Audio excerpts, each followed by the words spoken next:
एक दो टॉपिक जो बचा हुआ है ना, जैसे एक एक्ट बचा हुआ है ना, तो एक्ट वाला का क्या करेंगे ना, आपको हम यहाँ से पीडीएफ भिजवा देंगे। उसमें सारा एक्ट है, थोड़ा डिटेल में है, उसमें 7-8 पेज का है सारा का सारा। तो प्रिंटेड अभी, अच्छा ठीक है, जो होगा मतलब 6-7 पेज का ही है। उसको प्रिंट करवा लीजिएगा, 10 रुपये तो लेगा।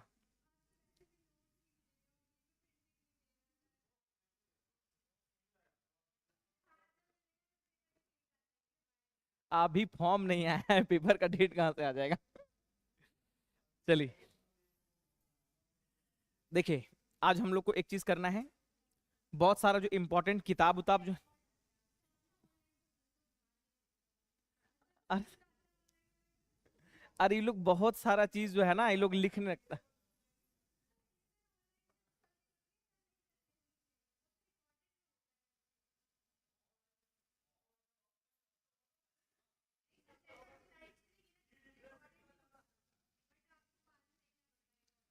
अच्छा ठीक है, हम कोशिश करेंगे अगली बार से कुछ स्टार्ट करेंगे तो।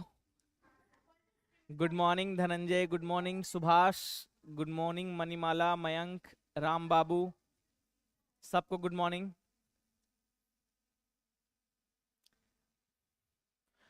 ऑनलाइन वालों, आपको कुछ डाउट है, कुछ शिकायत है तो बोलिए। हाँ, एक्ट लिखवाएंगे नहीं हम, एक्ट आपको हम दे देंगे क्योंकि बहुत टाइम लग जाएगा। हाँ, ना ना, उसको हम अलग से दे देंगे, आपको पीडीएफ दे देंगे, क्योंकि उसमें एक एक एक्ट में है ना 15-15 को पॉइंट है। ठीक है ना, एक एक एक्ट में उतना सारा पॉइंट है तो हम, अरे भाई ठीक है, गुड मॉर्निंग गुड मॉर्निंग, तो हम लोग वही कोशिश करेंगे, है ना। देखिए आपको हम किताब, सुनिए, आपको हम किताब भी भेज दिए हैं, उसमें बहुत सारा उसमें एक्ट भी दिया हुआ है। आज एक और पीडीएफ हम जो है ना, जितना सारा एक्ट है उसका हम भेज देंगे, है ना। और उसमें लगभग total Pitt's India act, government of India act, council act, मिला उला के 10-12 को है। ठीक है ना, इंडियन इंडिपेंडेंट एक्ट, ये सारा एक्ट है, तो इसको आप अपने हिसाब से, है ना, मतलब पढ़ लीजिएगा, क्योंकि देखिए इससे क्वेश्चन बहुत ज्यादा आपके टीआरई में नहीं आता।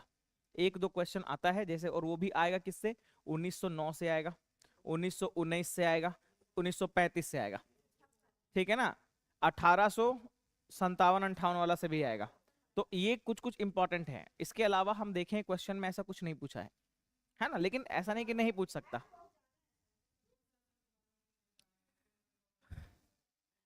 ऑनलाइन वाले पूछ रहे हैं सर, आधुनिक हिस्ट्री समाप्त हो गया? हाँ बिल्कुल समाप्त हो गया। इतना लेट इसलिए हुआ बेटा क्योंकि आज थोड़ा सा लाइट का प्रॉब्लम है यहाँ पे, पानी वानी पड़ा है ना, तो इसके वजह से लाइट कटा हुआ था और लाइट नहीं आ रहा था, इसीलिए। गुड मॉर्निंग सबको, गुड मॉर्निंग। तो कुछ आज हम लोग लिखते हैं जो इंपॉर्टेंट है, जहां से क्वेश्चन कंटिन्यू आया है, बहुत सारा किताब और उसका ऑथर, है ना, इसको आप लिख लीजिए क्योंकि ऐसा क्वेश्चन आया हुआ है एग्जाम में। ठीक है ना, बाल्कन प्लान एक तरह का प्लान बनाया गया था, जो मतलब रेड क्लिफ लाइन जो खींचा गया था ना, पार्टीशन के लिए एक प्लान बनाया गया था, कितना एरिया, कौन सा एरिया कहाँ पे जाएगा, बीच कहाँ से हम लोग बाउंड्री खींचेंगे।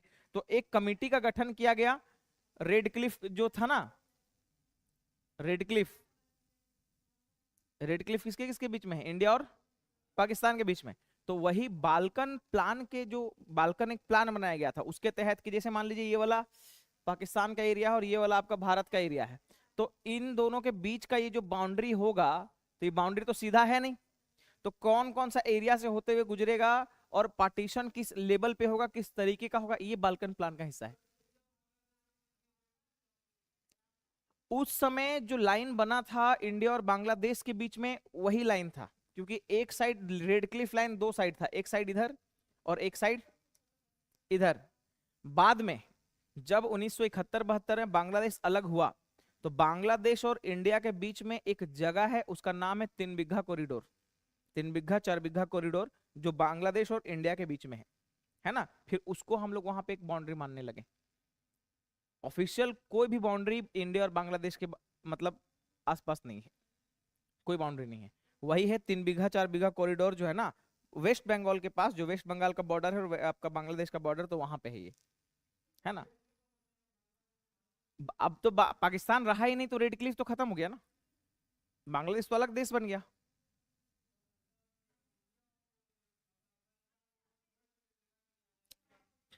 तो इंडिया देखिए, ओ भाई साहब, अरे क्या डिस्कशन चल रहा है। देखिए, इंडिया और पाकिस्तान जब सेम था ना, तो उस समय इंडिया और अफगानिस्तान के बीच में एक लाइन था जिसका नाम था डूरेंट लाइन। लेकिन जब पाकिस्तान अलग हुआ ना, तो मात्र एक छोटा सा पोर्शन अफगानिस्तान के साथ हमारा टच होता है, that is the part of Durand line.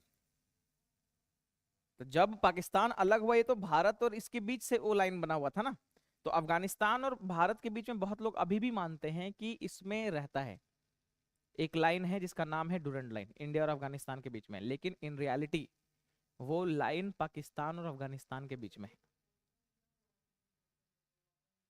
Afghanistan ही होगा, अफगानिस्तान और पाकिस्तान ही होगा, ठीक है ना। यही देखिए, क्योंकि हमारा जो क्षेत्र है ना इंडिया वाला, जो आप अगर जम्मू कश्मीर वाला रीजन देखेंगे, तो यहाँ पे अफगानिस्तान टच करता है। और ये वाला एरिया भी पाकिस्तान के कब्जा में है, जिसका नाम है पाकिस्तान अधिकृत कश्मीर, पाक ऑक्यूपाइड कश्मीर। तो लेकिन इंडिया ऑफिशियल स्टैंड में ये कभी नहीं बोलता, बिकॉज इंडिया का जो संविधान है, संविधान का आर्टिकल क्या बोलता है, India that is Bharat is the union of state, ठीक है ना।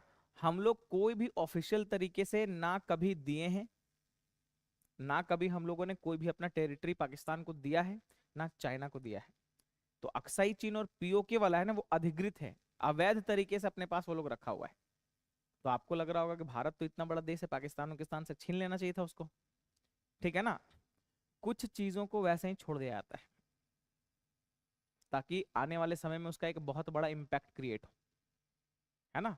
तो पाकिस्तान अधिकृत कश्मीर जो है ना, वो इलाका जो हमारा है, अगर उसको हम लोग किसी तरीके से जबरदस्ती अपने पास अभी मिला लेते हैं, तो होगा क्या कि वहां पे मिलिट्री एक्टिविटी या मिलिटेंट एक्टिविटी बहुत बढ़ जाएगा। दुनिया में जितना भी, हाँ, हाँ बता दिए इन लोग को लेट क्यों हो गया है। बारिश भी हुआ था, लाइट भी कटा हुआ था, इसीलिए लेट हो गया। तो समझ पा रहे हैं आप, ये चीज है, ये इंपॉर्टेंट फैक्ट है। तो ऐसा क्वेश्चन कभी भी अगर आता है ना, तो जो ऑफिशियल स्टैंड रहेगा इंडिया का, आप उसके साथ जाएंगे। समझ पा रहे हैं आप, इंडिया का बांग्लादेश के साथ है, सॉरी, इंडिया का बांग्लादेश के साथ जो बाउंड्री लगता है ना, वो 3 बीघा 4 बीघा कॉरिडोर वाला एरिया है, ठीक है। ऐसा क्वेश्चन हालांकि पूछेगा नहीं ये लोग, कभी गवर्नमेंट क्यों पूछेगा ऐसा क्वेश्चन, वो क्यों बताएगा कि पीओके मतलब वहां पे है, वो पहले चला गया डूरन लाइन उसके और उसके बीच में, कभी नहीं बोलेगा। एक बार क्वेश्चन ऐसा एक एग्जाम में, आईबी के एग्जाम में क्वेश्चन पूछा था, हमको याद है, ये 2014-15 का एग्जाम था, उसमें क्वेश्चन पूछा था कि भारत और अफगानिस्तान के बीच में कौन सा सीमा है। और उसमें ऑप्शन था McMahon line, red Cliff line, Durand line, ठीक है ना, एक और कोई लाइन था, ठीक है ना। एक जो लाइन था ना 40 डिग्री चैनल इस तरीके से, ये आपका शायद हंगरी उंगरी के आसपास का है, यूरोप का है, तो उसका लेना देना नहीं है एशिया से। अब इसमें आप बताए, रेड क्लिफ आप मार नहीं सकते, मैकमोहन आपको क्लियर पता है, तो बचा कौन सा ऑप्शन, डूरेंट। तो सिंपल सा बात है, आप इस ऐसा अगर ऑप्शन रहता तो आप डूरेंट के साथ जाएंगे। ई ऑप्शन रहे तो भी ऐसा क्वेश्चन नेगेटिव मार्किंग है ही नहीं, आपको जो रहेगा, देखिए ई अगर ऑप्शन था तो बहुत अच्छा ऑप्शन है आपका, ई मार के चलिए। ऐसा क्वेश्चन ज्यादातर ई ऑप्शन देता है वो लोग, क्योंकि हर जगह अलग अलग सोर्स में अलग अलग चीज है, तो इसको आपको समझना पड़ेगा। इन सब चीजों को थोड़ा सा डिटेल में आपको जानने का जरूरत है, लेकिन इतना भी ज्यादा नहीं कि आपको कंफ्यूजन क्रिएट हो जाए। सिंपल सा बात है, एकदम नॉर्मल सा बात है पॉलिटी का, कि भारत का ये वाला जो क्षेत्र है जहां पे अफगानिस्तान से बॉर्डर टच होता है, ये वाला पोर्शन है पीओके में। लेकिन इंडिया का स्टैंड क्या है, पीओके को हम लोग मानते ही नहीं, तो हम पूरा मेरा है कश्मीर, अक्साई चीन को भी नहीं मानते। तो ये हमारा ऑफिशियल स्टैंड रहेगा, तो हमारा जो लाइन रहेगा ना डूरन लाइन, आप इसको मान सकते हैं कि इंडिया और, अगर ऑप्शन है इंडिया और अफगानिस्तान, तो आप उसको मार सकते हैं। समझ में आया। तो ये मेन चीज है इसमें। इसके अलावा बाउंड्रीज जो होता है अलग अलग कंट्री का, जैसे चाइना, चाइना का और इंडिया का जो मैकमोहन लाइन है, वो कहाँ पे है, कौन सा रीजन में है।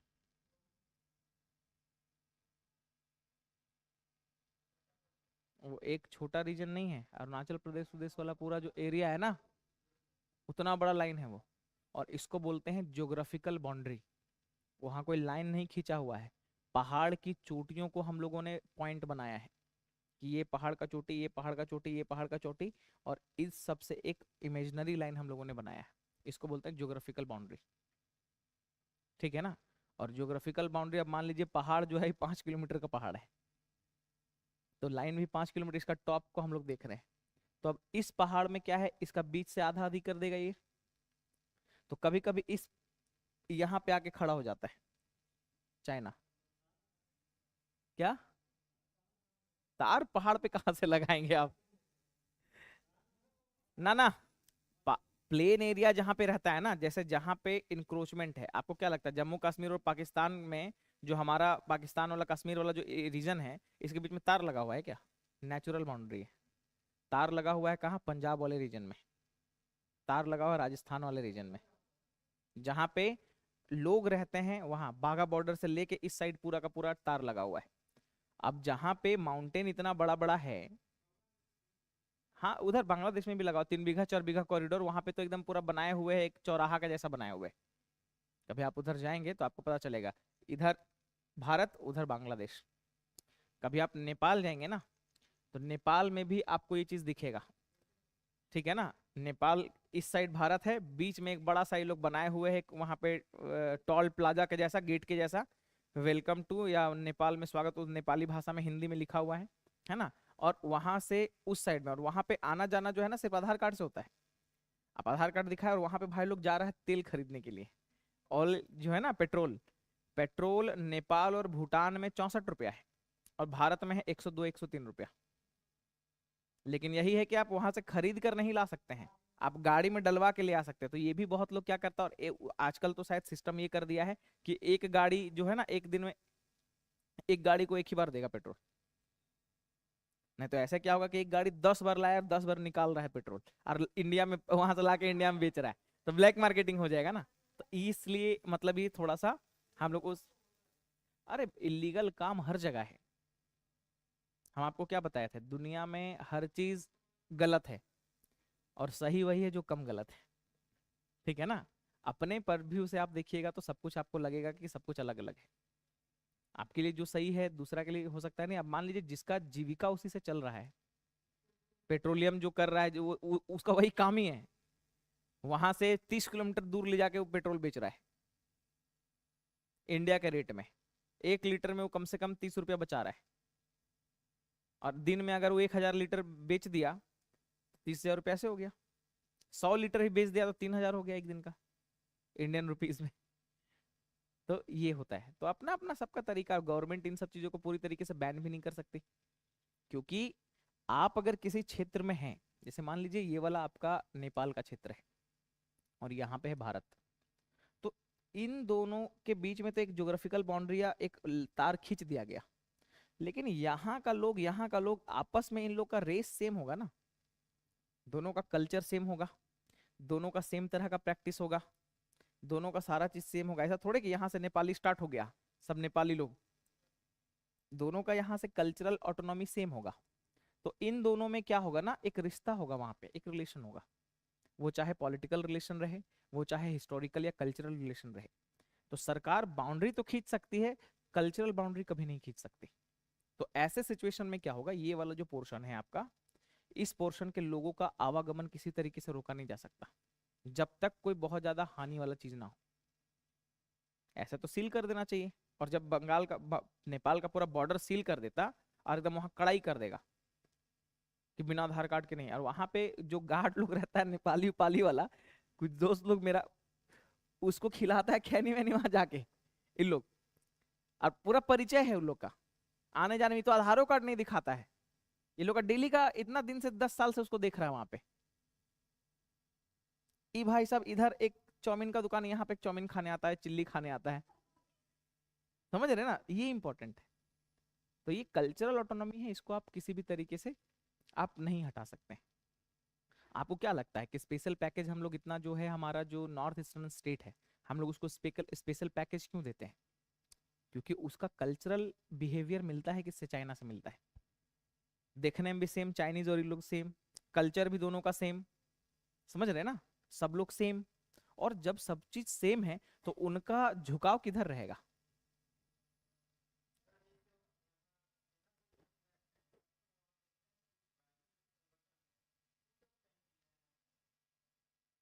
देखिए, नागालैंड जो है ना, ये सब जो है, ये सब सारा का सारा जो है नागालैंड, ये सब अनस्टेबल रीजन है पूरी दुनिया का।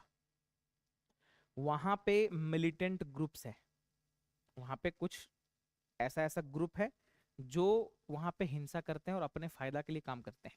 जैसे झारखंड वाले क्षेत्र में आप देखेंगे, तो झारखंड वाले क्षेत्र में क्या होता है, आपका नक्सली वाला रीजन होता है, वेस्ट बंगाल से लेके पूरा का पूरा आंध्र प्रदेश तक एक नक्सली वाला बेल्ट चलता है, छत्तीसगढ़ पूरा नक्सलिज्म। नक्सलिज्म जो लोग कर रहे हैं ना, नक्सलवादी जो लोग हैं, उन लोग के पास भी अच्छा अच्छा हथियार वेपन रहता है, उनका औकात नहीं खरीदने का वो, क्योंकि वो लोग तो ट्राइबल एरिया जंगल में, उन लोग का सोर्स ऑफ इनकम क्या है। उसी तरीके से नागालैंड में क्या है, बहुत सारे जो वहाँ के जो लीडर लोग होते हैं ना, लीडर या वहाँ के रुतबे वाले लोग, जो सरकार से जिनका इंटरेस्ट पूरा नहीं हो पाता है, वो लोग ऐसा काम करवाते हैं, वो लोग फंड करते हैं उसको। समझ पा रहे हैं? बहुत केसेस में चाइना के भी बहुत सारी जो मिलिट्री फोर्सेस है ना, वो फंड करती है उसको, चाइनीज लोग। क्यों बैन करे, कैसे बैन कर देगा, इलीगल तरीके से हो रहा है, कैसे उसको रोकेंगे आप? अब आपको लग रहा है इतना बड़ा टैंक कैसे आ जा रहा है, तो हर जगह फोर्स नहीं है ना, हर जगह फोर्स नहीं रख सकते हम लोग।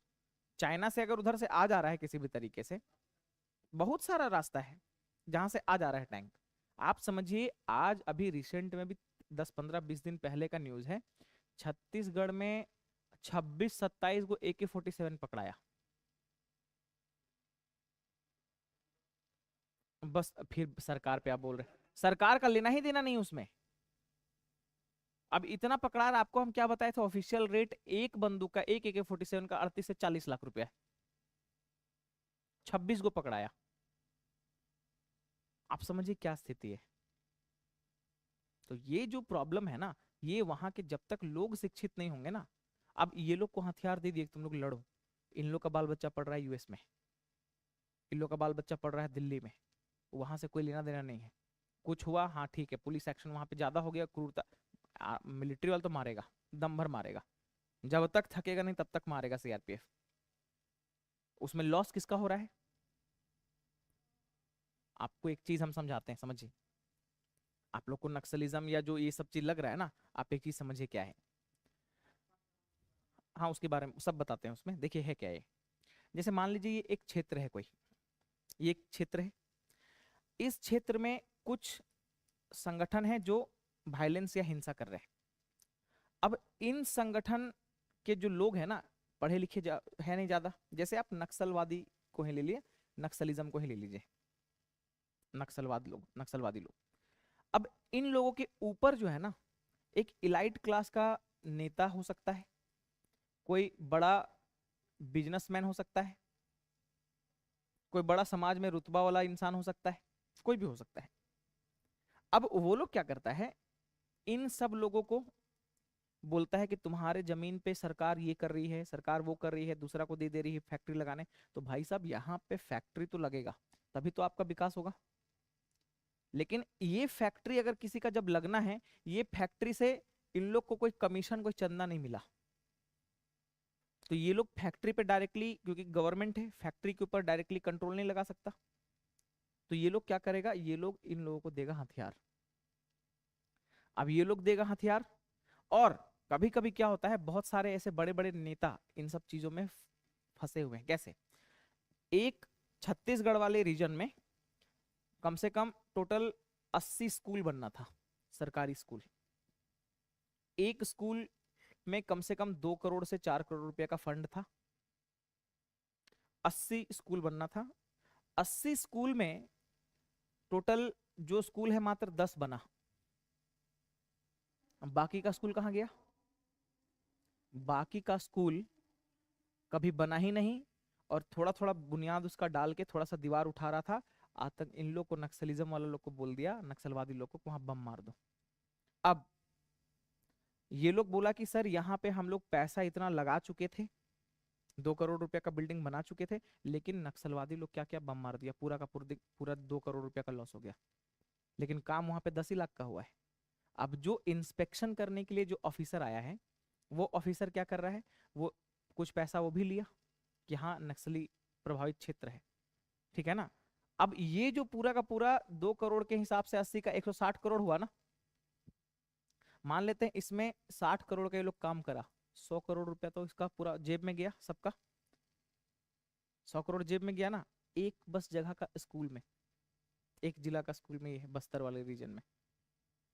तो नक्सलिज्म को पैदा किया गया है जानबूझकर, मतलब पहले का ठीक है, इनका पहले का विचारधारा ठीक था अपने हक के लिए, अपने सारी चीजों के लिए, लेकिन अब क्या है, अब ये सेंट्रलाइज हो गया है। अब इन लोगों को जो है ना, इन लोगों को अब समझना पड़ेगा कि आपका विकास तभी संभव है। अभी हमारे झारखंड में एक जगह है जिसका नाम है झुमरा पहाड़, झुमरा, झुमरा पहाड़ एक जगह है। आप बिलीव नहीं करेंगे, ये जगह आज से 10 साल पहले इस जगह में या इस जगह के आसपास से कोई गाड़ी वाला गुजरना नहीं चाहता था। झारखंड में है, झारखंड में ही है झुमरा पहाड़, ठीक है ना। ये हमको उतना आइडिया नहीं है, लेकिन झारखंड में ही है झुमरा पहाड़ जो है। अब ये बोकारो के आसपास ही है ये वाला एरिया। अब ये जो एरिया है ना झुमरा पहाड़, ये नक्सली प्रभावित क्षेत्र था, मतलब यहाँ पे नक्सली लोग सब, बड़ा बड़ा पहाड़ है और पहाड़ के अंदर जंगल है और जंगल में लोग रहते थे। कभी जीप उड़ा देना पुलिस का, कभी कुछ कर देना, मतलब ये पूरा अनस्टेबल रीजन था। फिर यहाँ पे गवर्नमेंट ने क्या किया ना, ग्रीन हंट चालू किया, ग्रीन हंट। अब ग्रीन हंट क्या होता है, जैसे मान लीजिए एक पानी का स्रोत है ये जंगल के बीच में, और जंगल के बीच में ऐसा ऐसा बहुत सारा स्रोत है पानी का, कहीं से नदी आ रहा है। तो इन लोगों ने क्या किया, जितना भी पानी का सोर्स है ना, इन सब सोर्स में कॉन्सेंट्रिक ऐसे कर करके, मतलब अलग अलग लेवल पे सीआरपीएफ को भेजा। अब जितना पानी का सोर्स, उसको तो पानी चाहिए। अब हुआ क्या कि मान लेते हैं एक ये वाला जो लाइन है इसको वो भेज दिया नक्सलवादी, यहां पे इससे बचेगा तो ये घेरेगा, इससे बचेगा तो ये घेरेगा, और ऐसा ऐसा 5 कंसेंट्रिक सर्कल था। खात्मा एकदम इन लोग सोच लिया था कि 10 दिन के अंदर खात्मा कर देंगे। और हुआ क्यों, ये लोग एक रेलवे का मतलब रेलवे का जो इंजन होता है ना, इंजन को ये लोग फूंक दिया था। और रेलवे का प्रॉपर्टी आप समझ रहे कितना बड़ा प्रॉपर्टी, एक इंजन कितना महंगा आता है आपका। तो ये इस तरीके से किया, और आप बिलीव नहीं करेंगे, इतना ज्यादा इन लोग को खत्म किया गया कि इन लोग में डर हो गया। लास्ट में गवर्नमेंट को स्टे ऑर्डर लाना पड़ा, ह्यूमन राइट वाला आ गया कि नहीं, ये लोग जंगल झाड़ में ऐसा हर लोग नक्सली नहीं होता है, ये नहीं होता है। अब जंगल में जो है वो कर क्या रहा है, हम मानते हैं 2 4 आदमी 5 आदमी लकड़ी लेने के लिए गया है, लेकिन जिसके पास हथियार वो क्या कर रहा है। तो ऐसे ऐसे चीजों को फिर रोका गया। तो गवर्नमेंट भी कहीं ना कुछ पूरी तरीके से खात्मा, क्योंकि करप्शन रुक जाएगा ना फिर, ये इंपॉर्टेंट पहलू है। तो हर चीज का प्रोज एंड कॉन्स है। सरकार एक लिमिट तक चीजों को करती है, फिर सरकार को दिखाना भी तो कि हम कुछ किए। फिर पूरी तरीके से खत्म हो जाएगा तब तो जो फंड 100 करोड़ बच रहा है एक एक योजना में, वो तो बचना नहीं है। तो सरकार भी क्या करती है, मीडिया के सामने दिखाने के लिए बहुत सारा एक्शन लेती है, और इलेक्शन के समय इन्हीं सब से सरकार पैसा लेती है। वोट बैंक भी, और सरकार इन लोग से पैसा लेती है। आप बिलीव नहीं करेंगे कि बहुत सारा ऐसा जो ट्राइबल ग्रुप्स है जो हथियार उठाए हुए हैं नागालैंड में और अरुणाचल प्रदेश में, इन सब चीजों को हम लोग इस तरीके से प्रमोट करते हैं, मतलब हमारी सरकार प्रमोट करती है। जैसे पाकिस्तान हम लोग को हमेशा जम्मू कश्मीर वाले रीजन में परेशान करता है, तो आपको क्या लगता है इंडियन गवर्नमेंट पाकिस्तान को नहीं करती है? पूरा का पूरा बलूचिस्तान में इंडिया जिस दिन चाहेगा ना, और जिस दिन चाहता है उस दिन वहां पे दंगा करवा देता है। आज भी बलूचिस्तान को पाकिस्तान इतना शांत क्यों हो गया अचानक से? जब से अमित शाह गद्दी पे बैठा है, जब से मोदी बैठा है, तो इन लोगों के दिमाग में एक ही चीज आ गया है, सिंपल सा बात ये आ गया है कि अब कोई भी चीज हम लोग रिटेलिएट करेंगे और पूरी तरीके से करेंगे। तुम करेगा ये चीज तो हम भी वही चीज करेंगे। जहां पाकिस्तान कुछ थोड़ा बहुत करता है, बलूचिस्तान में ये लोग हथियार सप्लाई करवा देता है। और बलूचिस्तान में हथियार सप्लाई आ गया, उन लोग तो चाह ही रहा है कि पाकिस्तान से अलग हो जाए।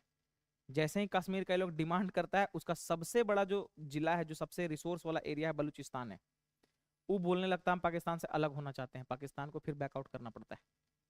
सेम चीज अभी जो डोकलाम वाला जो आप देखे होंगे, डोकलाम वाला जो इंडिया चाइना के बीच में था ना, उस वाले जगह पे देखिएगा चाइना को पीछे हटना पड़ा। रीजन क्यों है?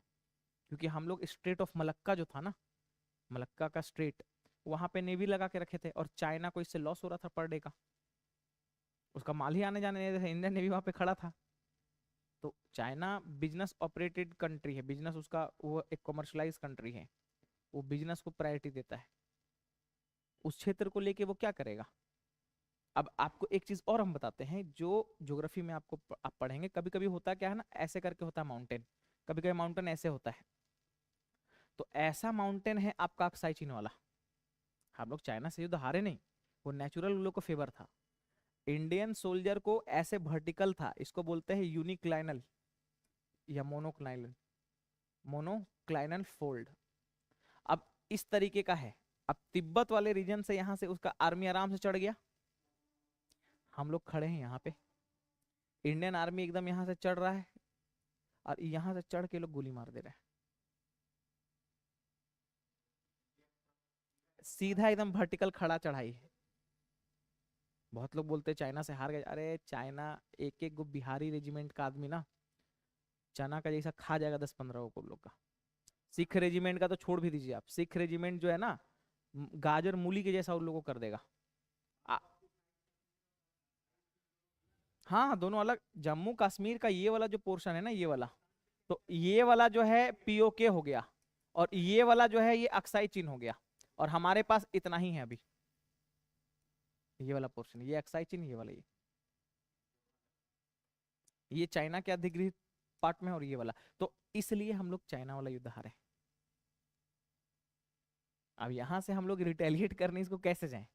तो नेचुरल थोड़ा सा था। अब इस साइड से घूम के तिब्बत की साइड जा नहीं सकते। आज भी आपको हम बता रहे हैं, कंट्र अरे वहां पे मिलिट्री गतिविधि तिब्बत थोड़ा शांत प्रिय देश है ना, बुद्धिस्ट कंट्री है, उसको मतलब आर्म वगैरह दिखा के कर लिया। और हमारे चाचा जी से भी गलती हुआ, नेहरू जी से। नेहरू जी पहले इंसान थे जिन्होंने रिकॉग्नाइज कर दिया कि हाँ Tibet is the integrated part of China, मान्यता दे दिया। इनको नहीं देना था। इनसे 2-3 गलती हुआ, हम नहीं बोलते कि नहीं हुआ, इनसे भी गलती हुआ जो नहीं करना चाहिए। दूसरा चीज है, ये यहां से ये चीज तो ठीक था। आज की डेट में हमको पता है कि इस वाले फ्रंट पे हम लोग कभी भी चाइना से लड़ाई नहीं जीत पाएंगे, क्योंकि हम यहाँ से चढ़ेंगे ही मार देगा भाई। तो हम लोग वहां पे एयर बेस बना रहे हैं, और एयर बेस में वहां पे ऐसा एयर बेस नहीं बना रहे हैं कि जाके यहाँ से एकदम वर्टिकल चढ़ाई करके यहाँ मार देंगे। हम लोग वहां पे ऐसा ट्रेनिंग दे रहे हैं एयरफोर्स ऑफिसर को कि किसी तरीके से तुमको अगर यहाँ पहुंचा दे तो इसका जो एयरबेस यहाँ पे है ना, इस पे कब्जा कर लेना है तुमको। इस तरीके से ट्रेनिंग दे रहे हैं। आप समझ लीजिए किस लेवल पे हो गया।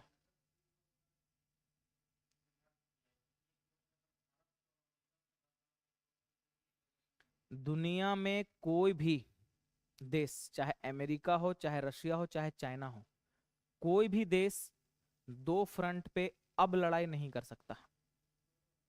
अगर दो फ्रंट में, क्योंकि अब टेक्नोलॉजिकल चीज आ गया है, जिस दिन चाइना हमारा इस फ्रंट पे हमसे नौटंकी करेगा, हम उसको दूसरा फ्रंट से इंडियन नेवी से घेर लेंगे नीचे। अगर ये दोनों फ्रंट ओपन करता है तो तीसरा फ्रंट हमारा यहाँ पे एयरफोर्स है। तो कोई भी कंट्री, कितना ही बड़ा सा बड़ा कंट्री क्यों ना हो, अब हर पहले जैसा नहीं ना है कि आर्मी आपका बड़ा स्ट्रांग है, आपका आर्मी सबसे ज्यादा स्ट्रांग है। आजकल एयरफोर्स नेवी सब है, और हर तरह का डिजिटल इक्विपमेंट आ गया है। कहीं से कुछ भी कर देगा, आज एक बटन दबा के मिसाइल भेज देगा वहां पे। क्या कर लेंगे आप? अभी यूक्रेन और रशिया, इतना मारा रशिया यूक्रेन को, इतना मारा, इतना मारा, क्या क्या बोले, वहां पे भूल नहीं सकते, इतना ज्यादा मारा है। आप समझ लीजिए, इसराइल भी इतना मारा पैलेस्टाइन को, मार अजान हो रहा है और मंदिर में, मतलब मस्जिद में मार दिया मिसाइल, अब पूरा मस्जिद ध्वस्त कर दिया। क्योंकि अब जमाना वो नहीं है कि पहले की 10 गो आदमी को गोली लगा जवान को, नहीं। अब सिविलियन कैजुअलिटी होना बहुत ज्यादा वो है, आसान बात है। एक मिसाइल मारा, कैजुअलिटी हो गया वहां पे। 5 गो उसका मिलिट्री मरा, 10 गो किस सिविलियन मर गया। तब इसका जवाबदेही कौन है? तो अब का वारफेयर ऐसा नहीं है, अपने अस्तित्व के लिए कोई कुछ भी करेगा। ठीक है ना? आपको क्या लगता है चाइना और इंडिया में कभी वैसा फ्रंट पे लड़ाई होगा? कभी नहीं होगा। चाइना बहुत तेज है। चाइना को एक ही तरीके से हम लोग कर सकते हैं, अपना जो मेक इन इंडिया कैंपेन, देखो मोदी जी का इसीलिए सपोर्ट कभी कभी करना भी चाहिए, क्योंकि जैसे ही ये आदमी आया ना 2014 में, ये सबसे पहले तीन चीज किया। सबसे पहले मेक इन इंडिया कैंपेन लाया, है ना, डिजिटल इंडिया लाया, और क्लीन इंडिया लाया, स्किल इंडिया लाया, ये सब लाया। तो मेक इन इंडिया का तात्पर्य क्या है? हमारा आज भी बहुत ज्यादा जो सामान उमान है हम लोग चाइना से मंगाते हैं, तो ये गलत है। और हम दूसरा उसको ऐसा नहीं कि बॉयकॉट कर सकते हैं, हमारे यहाँ पे त्राहिमाम हो जाएगा, दिक्कत हो जाएगा हमको, क्योंकि हमारे देश का जनसंख्या पूरी दुनिया में सबसे ज्यादा बढ़ गया है। तो हम लोग उसको एक लगभग 40-50% का हिस्सा तो हम लोग चाइना से मंगवाते हैं, सस्ता सुविस्ता सामान जो हमारे यहाँ के लोगों के लिए है। हर पार्टी आपको क्या लगता है, अंबानी अडानी जो क्या है कि इस बार इलेक्शन हो तो क्या खाली बीजेपी को चंदा दिया था क्या? ये लोग बीजेपी को भी देगा 10,000 करोड़, 10,000 करोड़ कांग्रेस को भी देगा हर साल। रीजन क्या है? कुछ भी हो जाए, कोई भी जीत सकता है, समझ रहे ना? तो बिजनेसमैन का एक ही काम है, किसी से बैर नहीं। हाँ, ये हो सकता है कि अडानी कांग्रेस को 10,000 करोड़ दे, इसको 12,000 करोड़ दे, ये हो सकता है, लेकिन देना उसको दोनों को है, ठीक है ना? ये चीज है, तो ये आपको समझ में होना चाहिए। हम लोग अक्सर इंडिया पाकिस्तान ये वो करते हैं, लेकिन पोस्ट इंडिपेंडेंस जब आप पढ़ेंगे ना, तब आपको ये सारा चीज समझ में आएगा, कहाँ कहाँ से तनाव का स्थिति पैदा हुआ है। आसपा कानून जो आप बोलते हैं ना, इसका फुल फॉर्म है ना, arm forces special protection act, है ना। ये उन जगहों पे लगाया जाता है जहां पे बहुत ज्यादा जो आर्म रिबिलियन वाला चीज जो हो जाता है ना, जहां पे हमको खतरा है कि यहाँ पे किसी तरीके से ह- हो सकता है सिविल वार टाइप का कोई सिचुएशन हो सकता है, जहाँ पे आपस में विवाद हो सकता है, दंगा उंगा टाइप कुछ भी, आंतरिक अशांति का कोई भी चीज हो सकता है, वहां पे लगाते हैं हम लोग। अब वहां पे नॉर्थ ईस्ट में, जम्मू कश्मीर में कितना दिन लगा हुआ था। अब ये जो चीज है, ये कानून इतना टाइट है कि इसमें आपका डेली बेसिस पे चेकिंग करेगा वो। आप 2 बार आना जाना कर रहे हैं, 2 बार चेकिंग करेगा, मेल का चेक करेगा, फीमेल का बच्चा का भी चेक करेगा, चेक करेगा, बहुत एक उसका परव्यू है। इसमें एक और है कि कोई भी अगर आदमी डाउट के बेसिस पे अगर है उसके पास हथियार उथियार, इसको गोली मार सकता है, डायरेक्ट डायरेक्ट गोली मार देगा। शक के बेसिस पे नहीं, अगर उसके पास हथियार का उसको आशंका हो गया। आजकल तो बहुत सारे डिजिटल गैजेट आ गया है ना, चश्मा ऐसा पहन लिया कि उसका एकदम पूरा कौन सा हथियार है नहीं है सबका एकदम वो बन जाता है, थर्मल इमेज बन जाता है, तुरंत मार देगा, कुछ नहीं। और जम्मू कश्मीर में इसी चीज का तो विद्रोह हो रहा था कि आसपा यहाँ से हटाइए, जब उस समय हुआ था नौटंकी, 370 जब हटाया ये लोग, तो वहां पे तो लोग का डेली कितना दिन तक इंटरनेट बंद था वहां पे। हाँ, ये चीज है, इंडियन आर्मी वहां पे जो है ना, चाहती है शांति, क्योंकि वहां पे बहुत कैजुअलिटी होता है, बहुत ज्यादा कैजुअलिटी होता है भाई। उधर पत्थर वो लोग चला दिया, इधर से ये लोग मार नहीं सकता क्योंकि सिविलियन है, लेकिन सिविलियन भी तो हरामखोर है वहां का। आप पत्थर लेके आर्मी का स्वागत कर रहे हैं, आर्मी गोली चला दिया तो आप इसके ऊपर ह्यूमन राइट वगैरह ही कर देंगे, ये कर देंगे। तो वहां पे आर्मी मिलिट्री जो भी हमारा है ना जम्मू कश्मीर में, उसको पहले बच के रहना पड़ता था, पत्थर खा के भी गोली नहीं चलाना पड़ता था, क्योंकि वो सिविलियन मानते थे इसको। एक मूवी का सीन भी आप होगा, आप देखे होंगे कि उसको पेपर में भी आया था कि जीप के आगे वो को बांध के लेके जा रहा था निकलने के लिए वहां से। तो इस तरीके के एक्शन इसके ऊपर भाई, आपका जो NHRC है ना, नेशनल ह्यूमन राइट कमीशन, वो इसको समन भेज दिया था यार, कोर्ट से मतलब उसको भिजवा दिया था कि आप ऐसा किसी के साथ डिग्निटी के साथ कैसे खिलवाड़ कर सकते हैं। ह्यूमन राइट सिर्फ उस समय थोड़े काम करता है जब सिविलियन मरता है, भाई पुलिस वाला भी तो मरता है। कितना आर्मी वाला का यहाँ पे लगा तो आंख फूट गया पत्थर से। तो ये प्रॉब्लम है, ये समझना पड़ेगा आपको, दोनों साइड का पक्ष है। कश्मीरी लोग आज भी चाहता है कि यार हम लोग आजाद रहें, उन लोगों को कोई तरह का कुछ नहीं चाहिए। इंडियन गवर्नमेंट बोलता है इसे कैसे छोड़ देंगे तुमको, तुम हमारा इंटीग्रल पार्ट है, तुम्हारे लिए हम हरी सिंह से साइन करवाए थे एनेक्सेशन उस समय, और तुमको हमारे देश का मतलब ऐसा नहीं कि बहुत ज्यादा रिसोर्स है वहां पे, जम्मू कश्मीर हमारे सर का ताज है, ताज को कैसे किसी को देते हैं? माथा में ही जब बहुत ज्यादा प्रॉब्लम रहेगा तो देश में क्या होगा। और जम्मू कश्मीर वाला जो रीजन है ना हमारा, ये जम्मू कश्मीर वाला रीजन, यहाँ पे हर तरफ से यहाँ पे पहाड़ वहाड़ पूरा बैरियर उरियर बना हुआ है, तो ये यहाँ पे तो कोई भी तरीके से आसानी से कुछ भी किया जा सकता है। कोई भी अगर उसको राइट करना होगा आराम से यहाँ पे हो जाएगा, बंदूक भेजना है सब यहाँ आराम से आ जाएगा। ये चीज है, ये इंपॉर्टेंट पहलू है, समझ पा रहे हैं आप? तो इसी को ध्यान में रखना है। देखिए हिस्ट्री पढ़कर आप जितना चीज समझ सकते हैं ना, कभी पेपर ऊपर भी पढ़ा कीजिए। पेपर में बहुत सारी चीजें आप जब हिस्टोरिकल इम्पैक्ट को जब इन सब चीजों से रिलेट करेंगे ना, तब आपका क्लियर हो जाएगा सारा कुछ।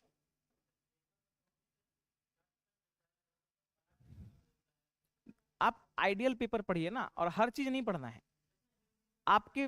देखिए हिंदी में पेपर ऐसे भी बहुत ज्यादा स्थिति खराब रहता है हिंदी का। हिंदी पेपर का स्थिति इतना खराब है, इसमें यही सब मिलेगा कि उसका बकरी वहां भुला गया,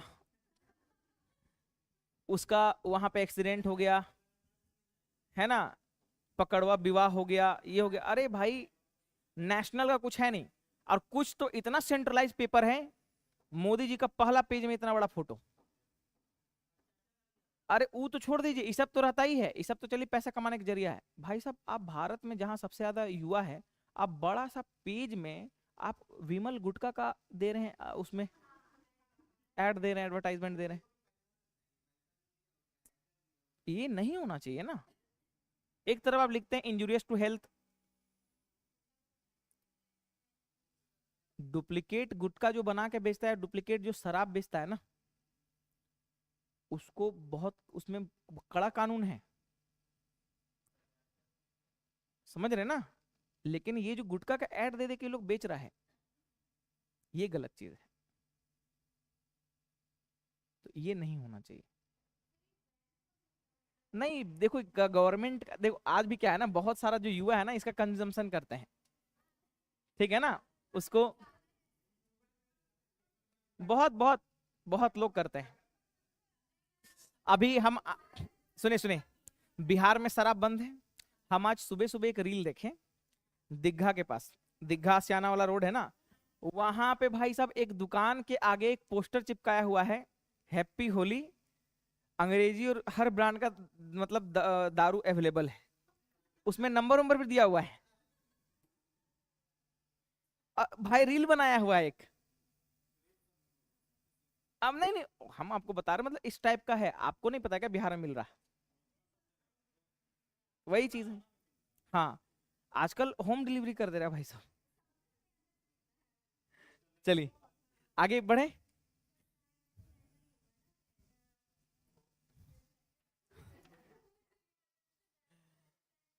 डबल ट्रिपल दाम में मिलता है क्या? नया साल में बिक, अरे भाई साहब ब्लिंकिट का इस बार वो था, ब्लिंकिट में भाई लोग आइस का क्यूब खूब मंगाया है नया साल में। ब्लिंकिट से आइस का क्यूब अब बहुत उसका बिका है। गवर्नमेंट भाई क्या बोले गवर्नमेंट को, बिहार गवर्नमेंट को। चलिए लिखिए कुछ किताब का, प्राचीन पुस्तक का कुछ कुछ नाम लिख लीजिए, प्रमुख प्राचीन पुस्तकें एवं उसके लेखक। आज मेरा ही क्लास है 12 बजे तक, ठीक है ना, 12 साढ़े 12, आज दूसरा क्लास आपका नहीं है, कोई दिक्कत नहीं है ना? क्या चाहिए? अरे ज्यादा नहीं, आज तो वैसे भी लेट से हम लोग स्टार्ट किए ना, आप ही के लिए इंपॉर्टेंट है। लिखे अष्टाध्याय, सबसे पहला लिखिए अष्टाध्याय, कौन लिखा है? अरे पहले डाल दीजिए प्राचीन पुस्तकें एवं उनके लेखक। प्राचीन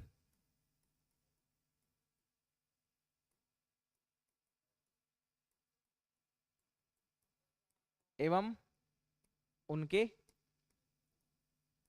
क्योंकि यहां से एक दो क्वेश्चन रहता है ना, तो इसमें लिख लीजिए, एकदम जल्दी जल्दी लिखते चलिएगा। अष्टाध्याय कौन लिखा है? पाणिनि लिख लीजिए। रामायण वाल्मीकि, महाभारत वेद व्यास। अरे ये सब पता है आपको, हम आपको जो इंपॉर्टेंट है वो आपको हम लिखवा दे रहे हैं। लिखे महाभाष्यम, महाभाष्य है ना, महाभाष्य, महाभाष्य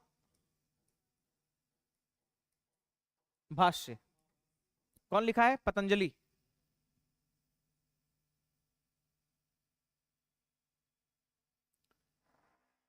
एक है सत्स हरासिका सूत्र।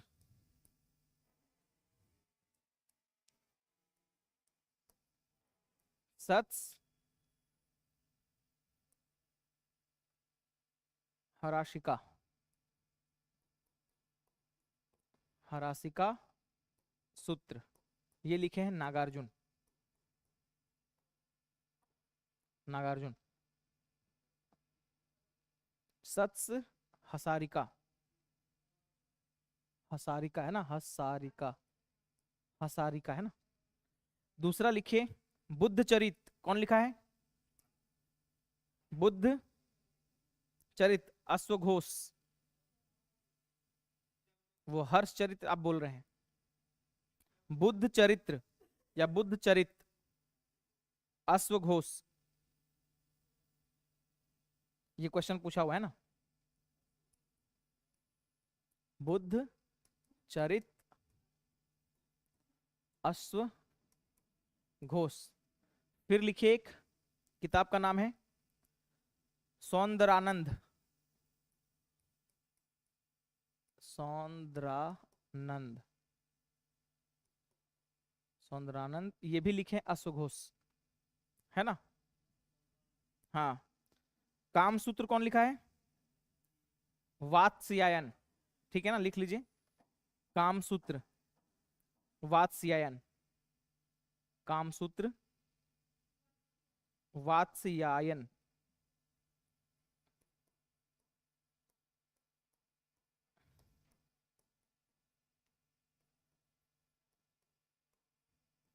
वात्स्यायन। अब उसके बाद लिखिए तीन चार किताब जो कालिदास के द्वारा लिखा गया है। ठीक है ना, कालिदास ऊपर टॉपिक डाल दीजिए और उसमें लिखिए कुमार संभवम, अश्वघोष है,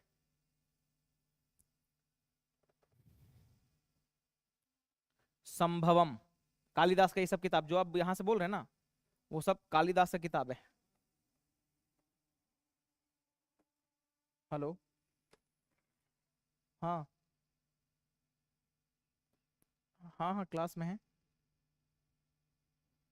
है थोड़ा देर का।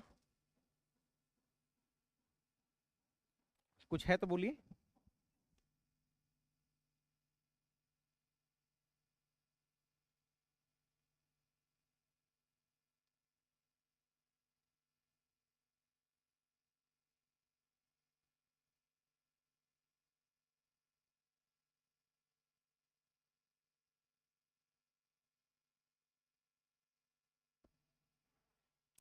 चलिए आगे लिखिए। कालिदास का लिखिए पहले कुमार संभवम, अभिज्ञान शकुंतलम, अभिज्ञान शकुंतलम, अभिज्ञान शकुंतलम, अभिज्ञान शकुंतलम। उसके बाद लिखिए मेघदूतम, मेघदूतम, रघुवंशम, रघुवंशम,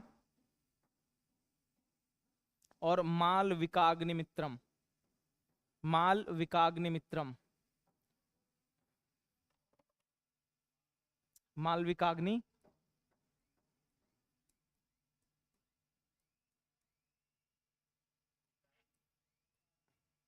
विका, मालविकाग्नि मित्रम, ये किताब है मालविकाग्नि, है ना। मालविकाग्नि, ये भी कालिदास का है।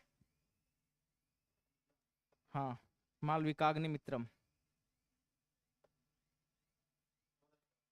मालविकाग्नि मित्रम। इसके बाद है, अभी और है एक और लिख, अब ये एक और है उसका, विक्रमोर्श्याम लिख देते हैं हम। विक्रम और उर्वशी का कहानी है इसमें, कालिदास का। विक्रम,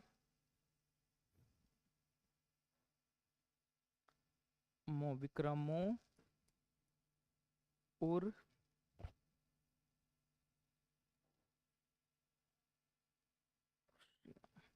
उर्वशीयाम, ठीक है ना, श्याम, इसी तरीके से ही।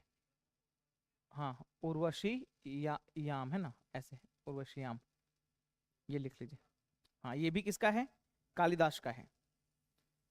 अब और जो इंपॉर्टेंट है वो लिख लीजिए आप। दूसरा क्या? कुमार संभवम इन्हीं का है, कालिदास का। जितना भी लिखवाए ना कालिदास टॉपिक, कुमार, अरे कुमार संभवम एक है, और एक शकुंतलम बोल रहे हैं ना, शाकुंतलम भी है। अभिज्ञान शकुंतलम वो तो कालिदास का ही है, तो वही बोल रहे हैं। चलिए अब नेक्स्ट डालिए। नाट्य शास्त्र किसका है? भरत मुनि। नाट्य शास्त्र, नाट्य शास्त्र, नाट्य शास्त्र किसका है? भरत मुनि। उसके बाद है देवी चंद्रगुप्तम, देवी चंद्रगुप्तम, चंद्रगुप्तम, देवी चंद्रगुप्तम, ये है विशाख दत्त, विशाख दत्त, विशाख दत्त। उसके बाद है मृच कटिकम, मृच कटिकम, मृच कटिकम किसका है? शूद्रक, मृच कटिकम शूद्रक का है। उसके बाद लिखिए सूर्य सिद्धांत, सूर्य सिद्धांत, सूर्य सिद्धांत पूछा हुआ ये, सूर्य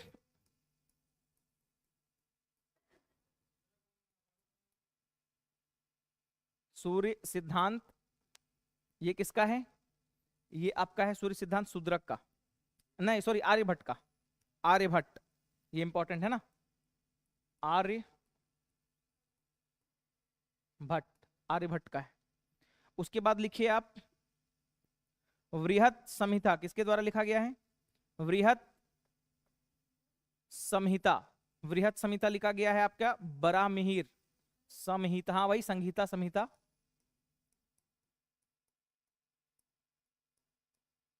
ये है वराह मिहिर, वरा मिहिर, है ना। पंचतंत्र पता है विष्णु शर्मा। उसके बाद लिखिए अभिधम कोश, अभिधम कोश, हाँ अभिधम कोश, अभिधम कोश, ये है आपका वसुबंधु, वसुबंधु, बंधु, बंधु बंधु,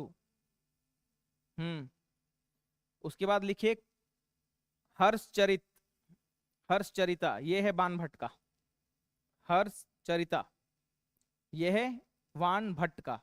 इसके बाद आप लिखिए कादंबरी, वान भट्ट, वान भट्ट, कादंबरी किसका है?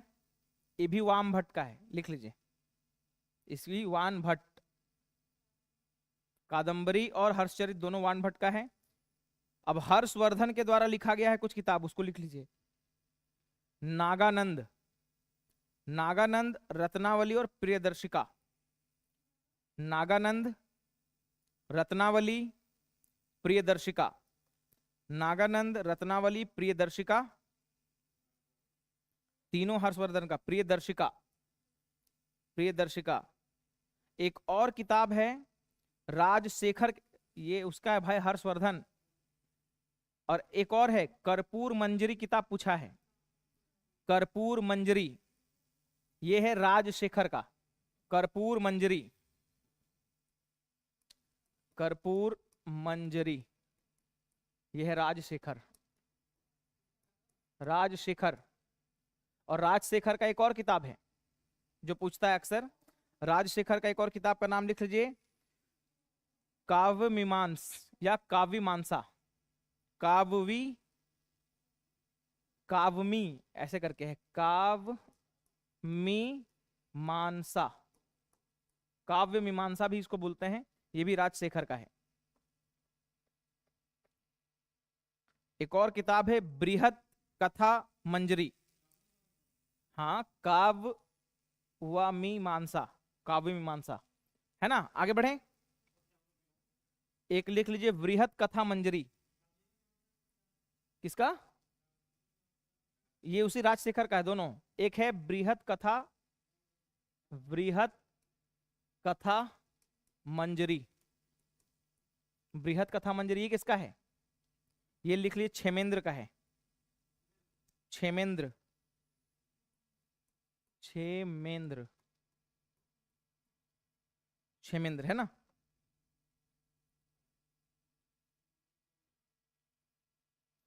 उसके बाद लिखिए गीत गोविंदम किसका है?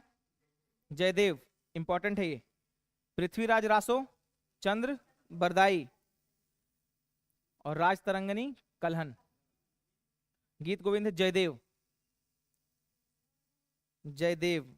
उसके बाद है आपका पृथ्वीराज रासो, पृथ्वीराज रासो, चंद्र बरदाई, और एक है राज तरंगनी कलहन। पृथ्वीराज रासो, चंद्र बरदाई, बरदाई, वारादाई, चंद्र बरदाई। चलिए ये हो गया इंपॉर्टेंट। राज तरंगनी कलहन,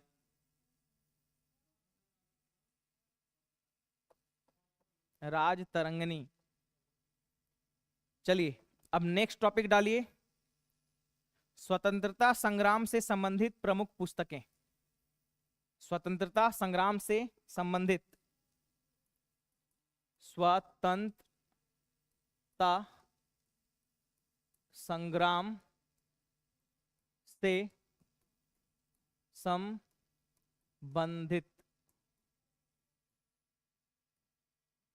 कुछ पुस्तकें। स्वतंत्रता संग्राम से के समय कुछ पुस्तक। सबसे पहले लिखिए Indian unrest, Indian unrest,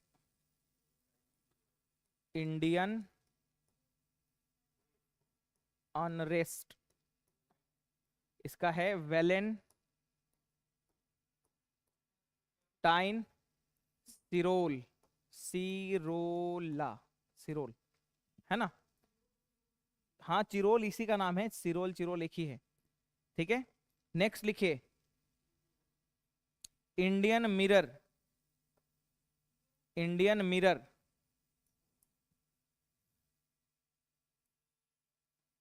Indian mirror, ये किसका है? केशव चंद्र, केशव चंद्र सेन, ठीक है। उसके बाद लिखिए, देखिए एक और है केशव चंद्र सेन का, जिसका नाम है वाम बोधिनी, वाम बोधिनी, ये भी किसका है? केशव चंद्र सेन का। अब डालिए दादा भाई नौरोजी, उसका 2-3 किताब है वो लिखिए, दादा भाई नौरोजी। हाँ उन्हीं का है, केशव चंद्र सेन। एक और लिखिए इसका दादा भाई नौरोजी का लिखिए रस्त गुफ्तार, ये लिखवा चुके हैं ना हम पहले भी। रस्त गुफ्तार कॉमा, भाषा इसमें नहीं लिखा हुआ, भाषा आप लोग से नहीं पूछेगा, कुछ कुछ है वो जो पूछेगा। Rast Goftar, poverty and un British rule in India, ये दोनों कर चुके हैं हम लोग, लिखने की जरूरत नहीं, पहले किए हुए हैं। एक और लिखिए poverty and British rule, on British rule in India, poverty and un British rule in India. एक और लिखिए कांग्रेस का इतिहास, ये इंपॉर्टेंट है, कांग्रेस का इतिहास, ये लिखे हम लोग। ये किसका है? पट्टाभी सीतारमैया का, सीतारमैया, पट्टाभी सीतारमैया। दादा भाई नौरोजी का है, ठीक है ना, पट्टाभी सीतारमैया। चलिए उसके बाद आइए भारत भारती, किसका है? क्वेश्चन एक पूछा हुआ है ये, जिसका हिंदी है ना, हिंदी जिसका साहित्य है ना, हाँ ये आपका है मैथिली शरण गुप्त। भारत भारती, भारत भारती, मैथिली शरण गुप्त, मैथिली शरण गुप्त। उसके बाद है एक नील दर्पण, पता है, दीनबंधु मित्र। उसके बाद लिखे इंडिया डिवाइडेड, ये इंपॉर्टेंट है इस साल के लिए, इंडिया इंडिया डिवाइडेड, डिवाइडेड, ये है राजेंद्र प्रसाद का।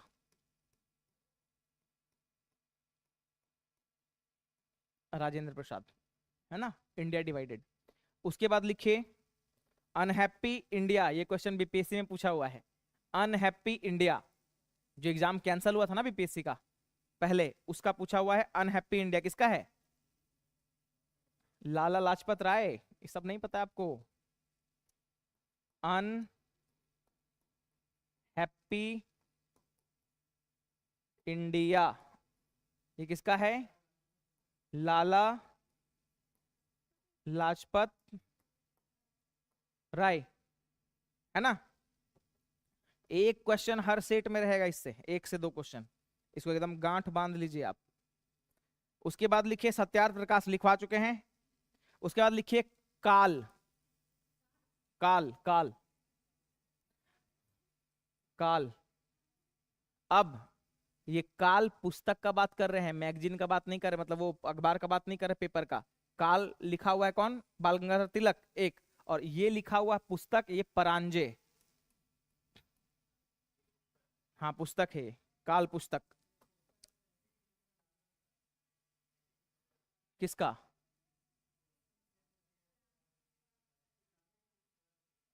होगा, अभी आता है, मिलेगा हम लोग को। उसके बाद एक लिखिए फ्री इंडिया, एक किताब का नाम है free India, free India, Taraknath Mehta, Taraknath Mehta, Taraknath Das लिख लीजिए, मेहता नहीं, दास, तारकनाथ दास। हाँ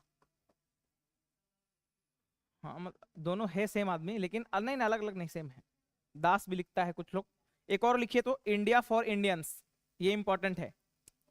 India for Indians, India for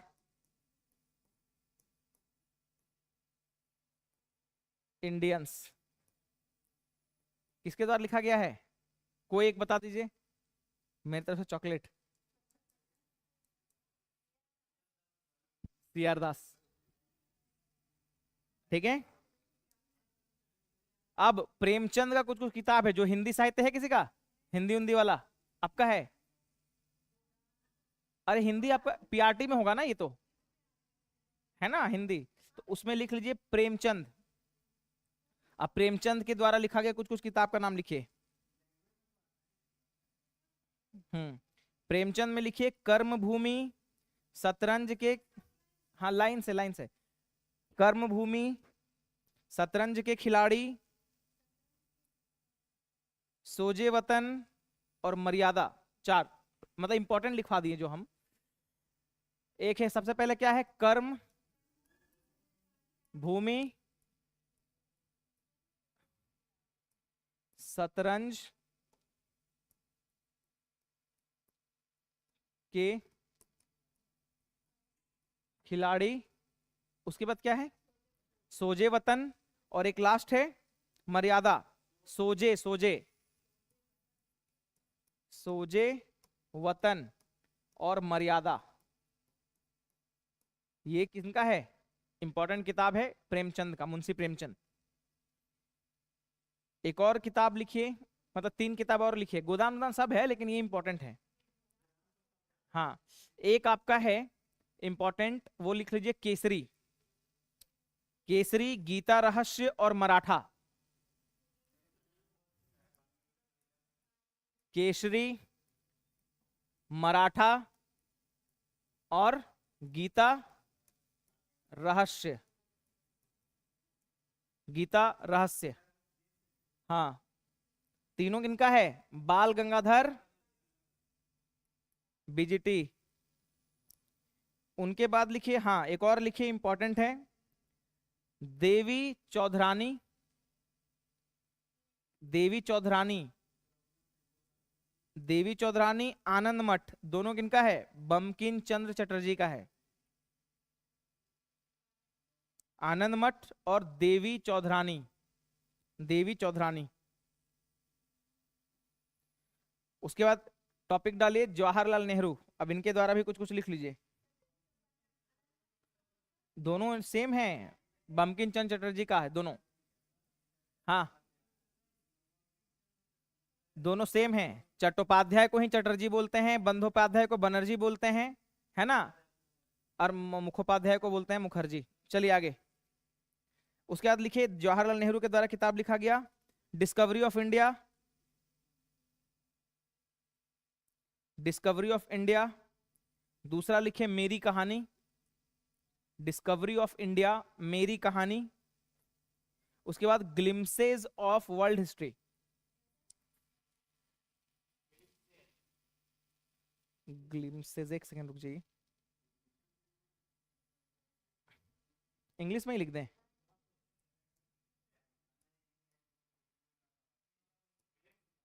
glimpses of world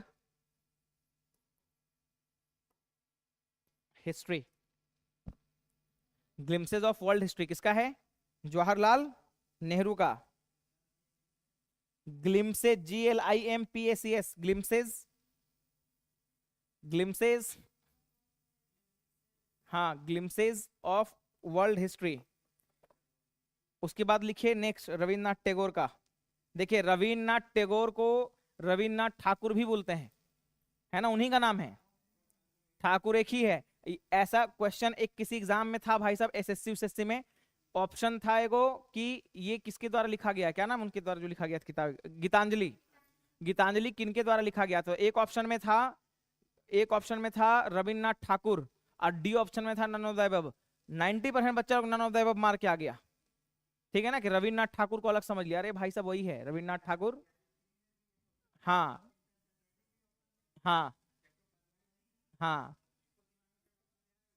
वही चीज मारेगा। चलिए, तो ई ऑप्शन है, तो सतर्कता से आपको करना है। चलिए, रविन्द्रनाथ ठाकुर या टैगोर के द्वारा लिखिए home and the world. Home and the world. Home and the world. Home and the world. और दूसरा लिखिए गीतांजलि, इन्हीं का है। ठीक है, एक और इंपॉर्टेंट है तराने हिंद। तराने हिंद, नहीं नहीं, दूसरा है तराने हिंद। और एक है बांगे वतन होगा। बांगे बता रहे हैं, बांगेदार है या बांगे वतन है? बांगेदार होना चाहिए, बांगेदरा। ये है दोनों मोहम्मद इकबाल का। हाँ, इकबाल, ये दोनों किताब। इंडियन स्ट्रगल किसका है? इंडियन स्ट्रगल बोले तो रविन्द्रनाथ टैगोर, गीतांजलि और वो। इंडियन स्ट्रगल किसका है? ऑनलाइन वाले आप लोग भी कुछ नहीं बोल रहे हैं, आज डोरमेंट हो गए हैं एकदम। गुड मॉर्निंग फिजा, गुड मॉर्निंग रूबी, सुप्रभात। लिखिए किताब क्या बोले? इंडियन स्ट्रगल ना, सुभाष चंद्र बोस का है। हरामखोर लोग लास्ट क्लास में ही बताए थे, सुभाष चंद्र बोस का इंडियन स्ट्रगल। इंडियन स्ट्रगल, ठीक है ना। एक किताब है the revolutionary. The revolutionary,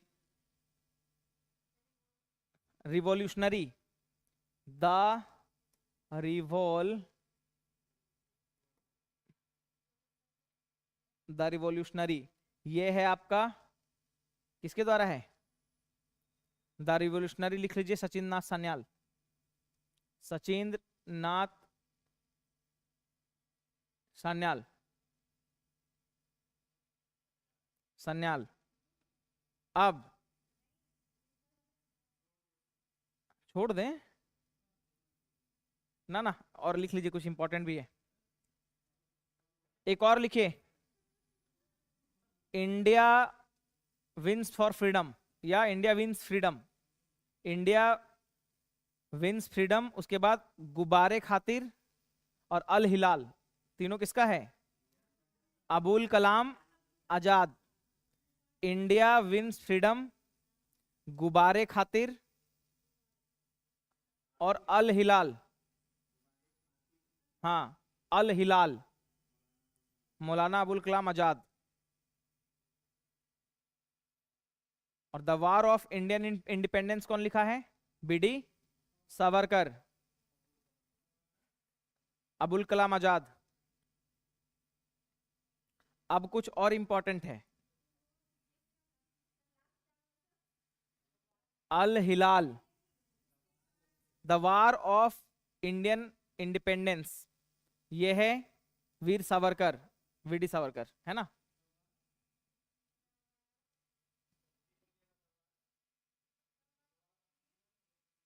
independent. संवाद कॉमेडी कौन लिखा है? ठीक है। और मिरातुल अखबार, दोनों इन्हीं का है। ठीक है, लिख लीजिए, संवाद कॉमेडी और मिरातुल अखबार, ये लिखवा चुके हैं हम उधर, है ना। एक लिखिए, इंपॉर्टेंट है, ए nation in making, a Miratul Akhbar in making, a nation in making, ये है आपका Surendra Nath Banerjee. A nation in making, Surendra Nath Banerjee. उसके बाद एक है किताब नेशन, ये नेशन आया हुआ है, किसका है? गोपाल। अरे हम बाकी जो नहीं लिखवा रहे हैं ना, वो सब लिखे हुए हैं पहले आप, जैसे संवाद कॉमेडी मिरातुल अखबार, सब लिखे हुए हैं आप, है ना। ये वाला का किताब का लिख लीजिए Surendra Nath Banerjee, a nation in making का। और नेशन का लिखिए गोपाल कृष्ण गोखले, गोपाल कृष्ण गोखले, ठीक ना। आगे लिखिए, एक है कॉमरेड, पूछा हुआ है, कॉमरेड, हाँ कॉमरेड, कॉमरेड और हमदर्द, ठीक है ना। कॉमरेड और हमदर्द किसका है? अरे अली जिन्ना का है, मोहम्मद अली जिन्ना। हमदर्द और कॉमरेड। एक किताब है इंडिपेंडेंट, इंडिपेंडेंस नहीं, इंडिपेंडेंट, डेंट, इंडिपेंडेंट, ये है आपका मोतीलाल नेहरू, मोतीलाल नेहरू।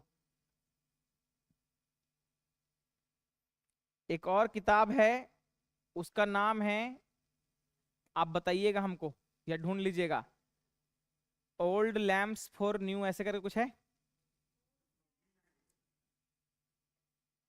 अरविंदो घोष का है शायद। एक और लिखिए, life divine, life divine, Arvind Ghosh का है life divine, life divine, Arvind Ghosh.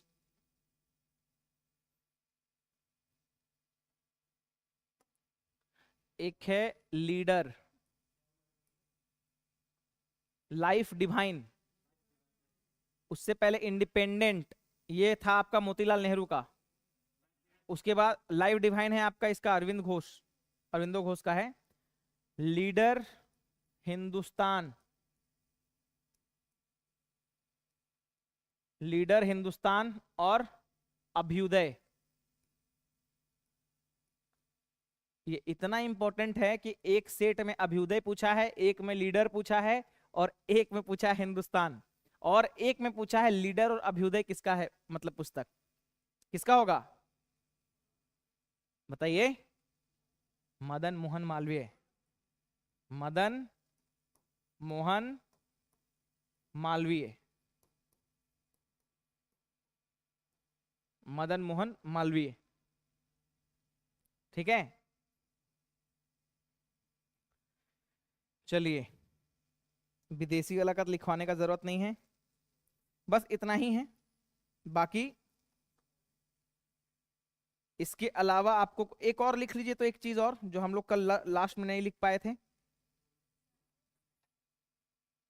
एक मिनट एक मिनट।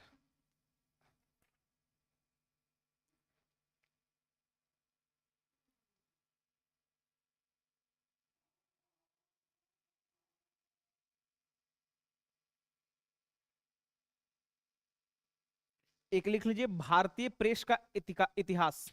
भारतीय प्रेस का इतिहास कहीं साइड में लिख लीजिए। हर कुछ कुछ सेट में प्रेस से क्वेश्चन रहा है ना, तो हम इसको शॉर्टलिस्ट किए हैं। हमको लगता है कि आपके एग्जाम में पूछ सकता है ये। प्रेस का इतिहास, प्रेस अधिनियम है ना। चलिए, प्रेस वाला हम लोग लिखे नहीं, इसको लिख लीजिए आप। इतिहास, भारतीय प्रेस का क्या है?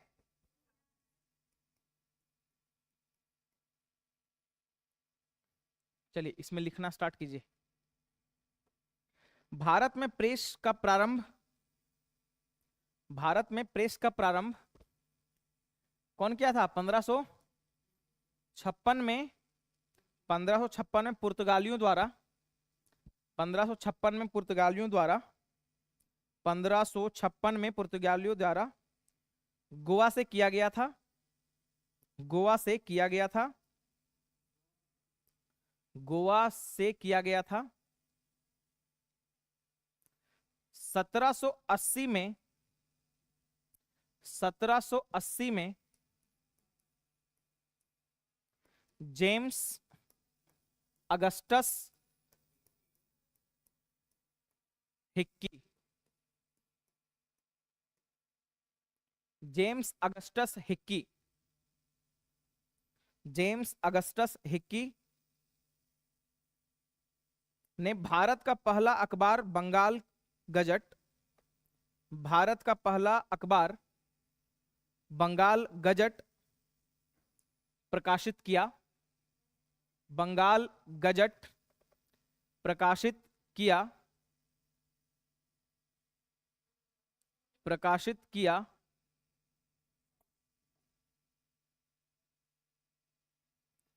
चार्ल्स मेटकॉफ को, चार्ल्स मेटकॉफ को भारतीय, मेटकॉफ लिख चुके हैं हम लोग ये, हाँ, मेटकॉफ को प्रेस का मुक्तिदाता कहा जाता है, प्रेस का मुक्तिदाता कहा जाता है, भारतीय प्रेस का मुक्तिदाता कहा जाता है। ठीक है,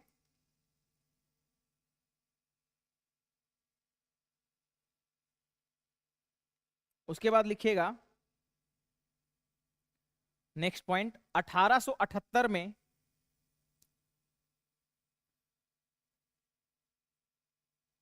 1878 में लॉर्ड लिटन, लॉर्ड लिटन ने भारतीय प्रेस का, लॉर्ड लिटन ने भारतीय प्रेस का, भारतीय प्रेस का गला घोटने वाला अधिनियम, भारतीय प्रेस का गला घोटने वाला अधिनियम,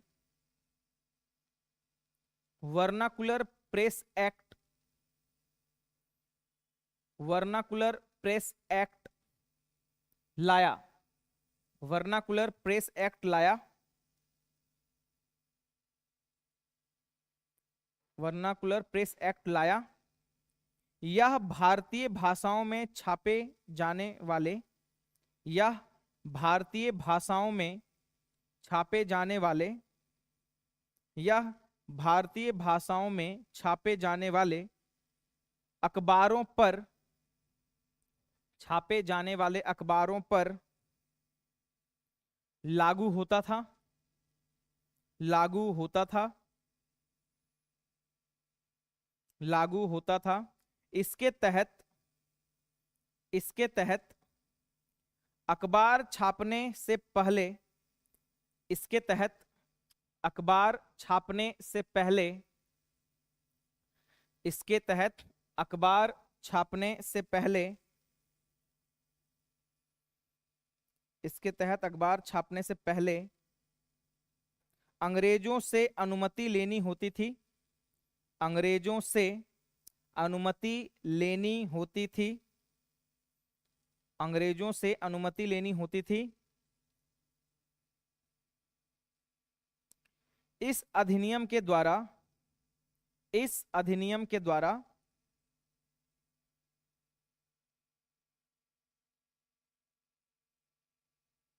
इस अधिनियम के द्वारा ईश्वर चंद्र विद्यासागर की पत्रिका ईश्वर चंद्र विद्यासागर की पत्रिका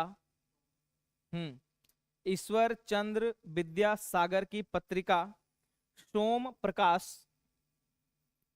प्रकाश को प्रतिबंधित कर दिया गया था। सोम प्रकाश को प्रतिबंधित कर दिया गया था। प्रतिबंधित कर दिया गया था। वर्नाकुलर एक्ट से बचने के लिए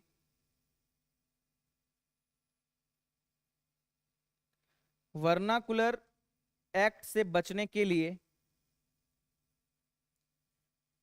शिशिर कुमार घोष शिशिर कुमार घोष शिशिर कुमार घोष तथा शिशिर कुमार घोष तथा मोतीलाल घोष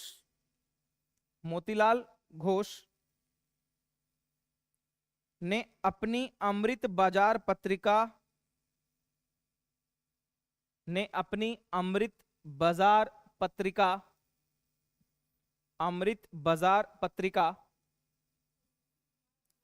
घोष तथा मोतीलाल घोष ने अपनी अमृत बाजार पत्रिका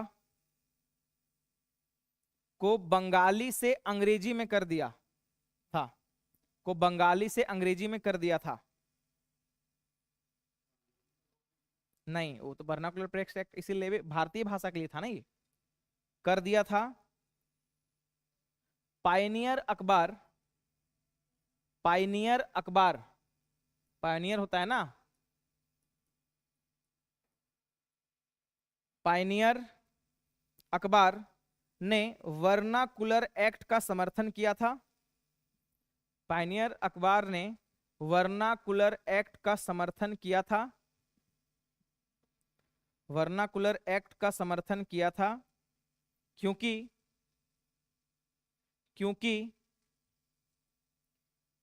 पायनियर अंग्रेजी भाषा का अखबार था। क्योंकि पायनियर अंग्रेजी भाषा का अखबार था। पूर्ण विराम और लिखिएगा, लॉर्ड रिपन ने वर्नाकुलर प्रेस एक्ट को समाप्त कर दिया था। वर्नाकुलर प्रेस एक्ट को समाप्त कर दिया था।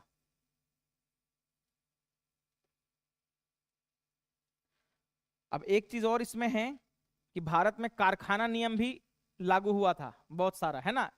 तो हमको बहुत ज्यादा क्वेश्चन इसमें नहीं मिला। अभी तक कितना हो चुका है? 1 2 3 4 5 6 कारखाना अधिनियम आया है। तो लिखना चाहेंगे आप? लिख लीजिए, भारत में बने कारखाना अधिनियम। हाँ, आता है, 1 2 क्वेश्चन पूछा है। भारत में बने कारखाना अधिनियम। भारत में बने कारखाना अधिनियम, सबसे पहले इसी में लिखिएगा, अंग्रेजों ने कारखाना अधिनियम के तहत अंग्रेजों ने कारखाना अधिनियम के तहत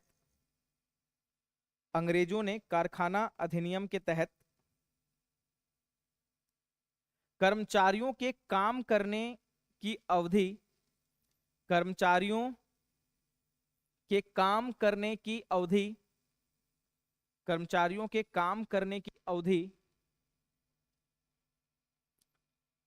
तथा उनकी सुविधाएं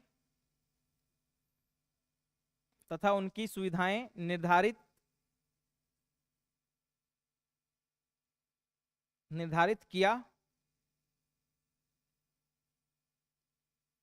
पहला इसमें लिखिए, प्रथम कारखाना अधिनियम 1881। प्रथम कारखाना अधिनियम 1881। कारखाना अधिनियम 1881, इसी में लिखिएगा, यह लॉर्ड रिपन के समय आया। यह लॉर्ड रिपन के समय आया। यह लॉर्ड रिपन के समय आया। इसके द्वारा कार्य करने की अवधि इसके द्वारा कार्य करने की अवधि 9 घंटा निर्धारित की गई। कार्य करने की अवधि को 9 घंटा निर्धारित की गई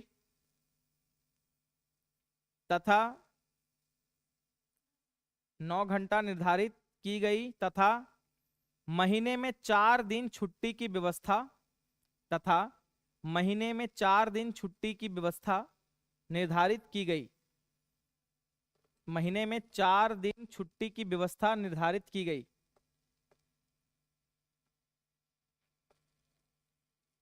दूसरा लिखिए द्वितीय कारखाना अधिनियम 1891, इसी के 10 साल के बाद 1891। हाँ दूसरा, यह लेंस डाउन के समय, अरे फर्स्ट उसमें लिखिए फिर सेकंड लिखिए, सेकंड लिखिए। यह लेंस डाउन के समय आया, लेंस डाउन के समय आया, यह लेंस डाउन के समय आया।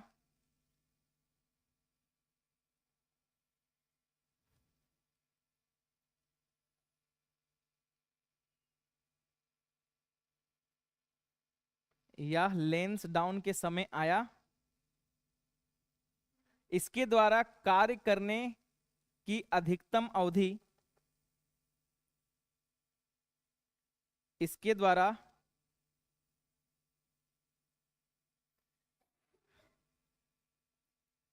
कार्य करने की अधिकतम अवधि 11 घंटे निर्धारित की गई।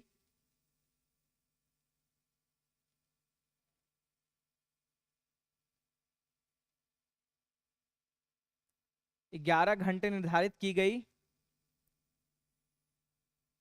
इसमें रात के समय महिलाओं के, इसमें रात के समय महिलाओं के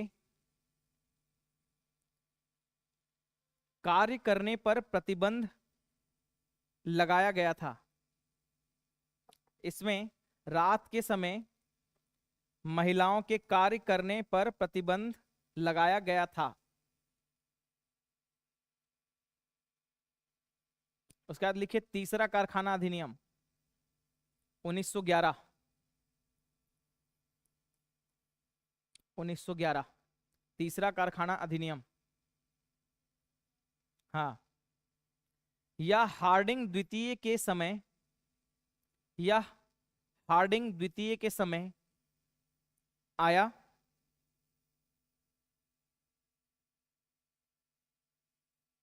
यह हार्डिंग द्वितीय के समय आया।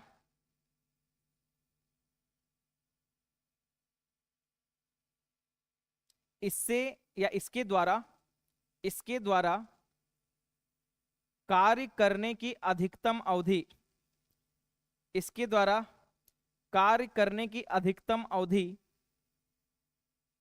12 घंटा निर्धारित की गई। कार्य करने की अधिकतम अवधि 12 घंटा निर्धारित की गई।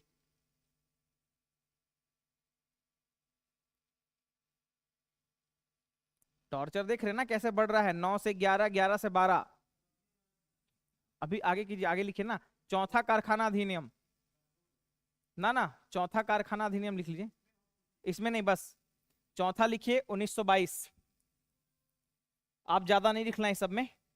चौथा कारखाना अधिनियम ये कब आया, किसके समय आया? लॉर्ड रीडिंग, बस हाँ 1922। उसके बाद पांचवा आया आपका 1934 में, ये लॉर्ड रीडिंग है, ये वाला लॉर्ड रीडिंग। और उसके बाद वेलिंगटन, 34 में वेलिंगटन और 46 में वेभेल, ये वाला है वेभेल। पांचवा में लिख लीजिए वेलिंगटन, पांचवा कारखाना अधिनियम 1934। छठा आएगा 46 में। और ये भारत में अंतिम कारखाना अधिनियम था।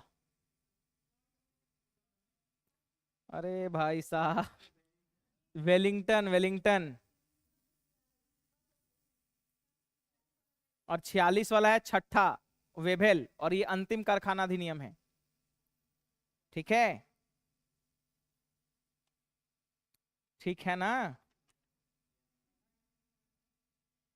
छठा वेवेल के समय।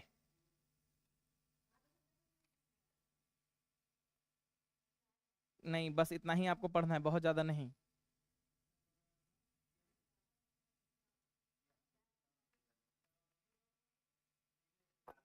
अरे ये अंग्रेज समय का आप तो बहुत सारा लेबर लॉ आ गया है भाई, LSW इसका सब्जेक्ट रहता है, देखिएगा कितना पढ़ना रहता है उसमें।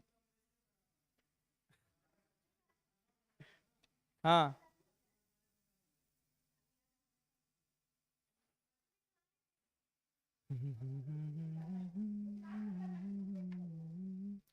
तो मेरे हिसाब से आपका ये पूरा कंप्लीट हो गया, ठीक है ना, बस एक्ट वाला बच गया है। तो एक्ट वाला हम लोग PDF भेजवा देंगे, आप उसको निकलवा ले। प्रिंट यहाँ पे उतना बड़ा बड़ा मशीन नहीं है। कहाँ? कहाँ?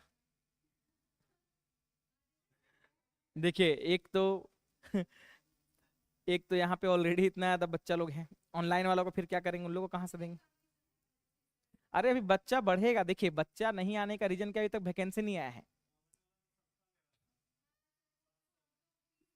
तो आपका ही फीस बहुत ज्यादा थोड़े है, तो बहुत कम है।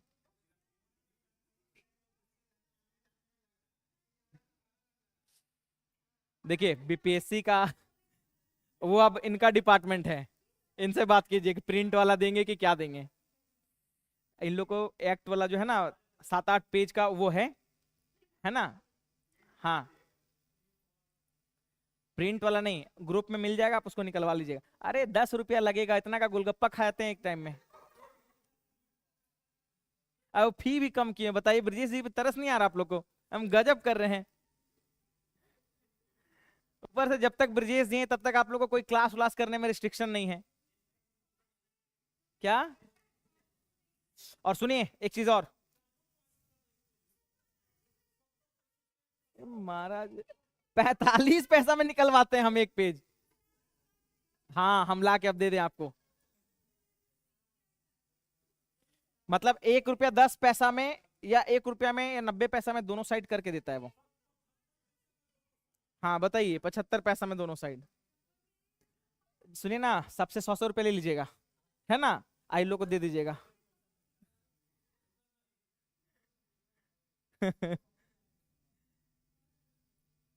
हम लोगों को, हाँ राम बाबू सही बोल रहे हैं, राम बाबू बोल रहे हैं कि हम लोग को PDF से ही संतुष्ट करना पड़ेगा, या संतुष्ट, हाँ वही। क्या करिएगा? सर प्रेमचंद का मंगलसूत्र नहीं लिखवा। अरे पूजा सिंह, प्रे, प्रेमचंद का 100 से ज्यादा किताब है, सब थोड़े लिखवा देंगे, जो हमको इंपॉर्टेंट लगा। क्योंकि देखिए, और जो स्टेट में पूछा है ना, हम वो लिखवा दिए आपको।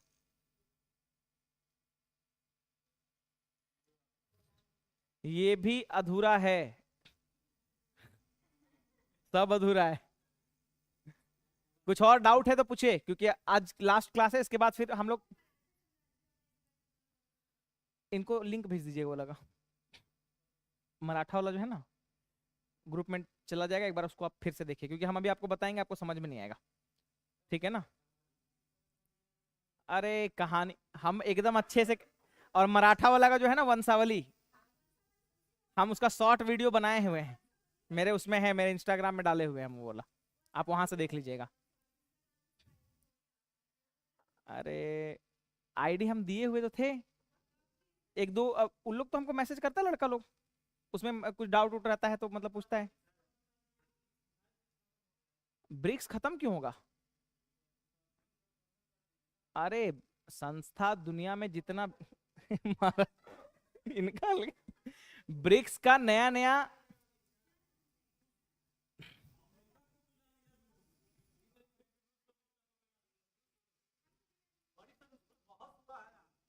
हाँ हाँ, कहाँ पे? देखिए। हम्म।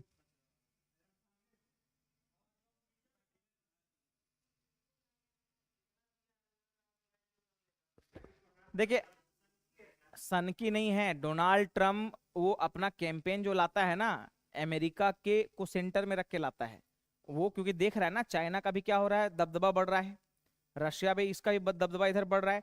तो मिला जुला कर है यही चीज कि किसी ना किसी तरीके से, हर तरह से आप अगर आप देखिएगा तो आपको ये पता चलेगा कि अमेरिका को कभी भी किसी भी तरीके से कंप्रोमाइज करने नहीं देगा, चाहे कुछ भी हो जाए। तो अमेरिका को सेंटर में, अभी जैसे इराक वाला भी जो था आप देखिएगा, वो रुपया में पैसा लेने के लिए ईरान रेडी हो गया था हम लोग से, लेकिन अमेरिका बीच में अड़ंगा लगा दिया कि आप ग्लोबल जो WTO बास्केट में जितना करेंसी है ना, आप उसकी उसमें ट्रेड कीजिए। ये रुपया उपया में क्या है, अब रुपया में कोई ट्रेड करेगा तो भारत के लिए अच्छा है ना, छाप छाप के दे देंगे। रुपया चलाया कहाँ, भारत में चलाएगा, तो उसको पैसा भी दे देंगे यार, उसका पैसा फिर वापस ले भी लेंगे हम लोग, उसको सामान भी दे देंगे। तो ये होता है। और जितना ज्यादा, और ब्रिक्स वगैरह जो है ना, ब्रिक्स हो गया, कोई भी संस्था हो गया, अंतरराष्ट्रीय संस्था, इन सब का एक अपना चैनलाइजेशन है। ये चाहता है कि अपना एक, ये लोग ब्रिक्स करेंसी लेके आने वाला था, ब्रिक करेंसी जो इन सब देशों में चलता, ठीक है ना, लेकिन उससे क्या होता, डॉलर गिर जाता। तो अभी ऐसे इतना आसानी से थोड़े जाके खींच के गिरा दिए, ये थोड़े होगा, उसके पीछे प्रोसेस है ना। अमेरिका का अर्थव्यवस्था बहुत बड़ा है, बहुत सोच भी नहीं सकते आप, चाइना से कम है, लेकिन चाइना तो एक मतलब वो क्वालिटी ऑफ गुड्स वगैरह का बात करेंगे ना आप। अमेरिका का चीज का आज एप्पल, एप्पल का टक्कर का कोई मोबाइल बता दीजिए आज भी, माइक्रोसॉफ्ट का टक्कर का कोई सॉफ्टवेयर बता दीजिए, गूगल का कुछ बता दीजिए, नहीं है। तो चाइना का मैक्सिमम मार्केट यही सब चीजों के लिए, सब चीज उसी का है। और अभी तो वो लेके आने, एलन मस्क का भी जो है, इतना भी जो कर रहा है, बड़ा बड़ा पूरे दुनिया का सबसे बड़ा बड़ा जो बिजनेसमैन है ना, है ना, ठीक है। तो ये चीज है। अब मिला जुला के एक चीज और समझिए आप, कि कुल मिला जुला कर अगर अमेरिका सेंटर में रहता है ना, अमेरिका अगर सेंटर में रहता है, तो वो जानता है कि हमारा जो भी पूरा का पूरा क्रियाकलाप है वो अमेरिकी डॉलर में होगा, और जितना डॉलर में कारोबार होगा उतना डॉलर ऊपर बढ़ेगा। तो ये चीज है, इसको समझना पड़ेगा। ये अगर आप नहीं समझिएगा तो फिर प्रॉब्लम है। हाँ, अरे हो जाएगा, उसमें है, आप अच्छे से ढूंढिएगा। क्या चीज?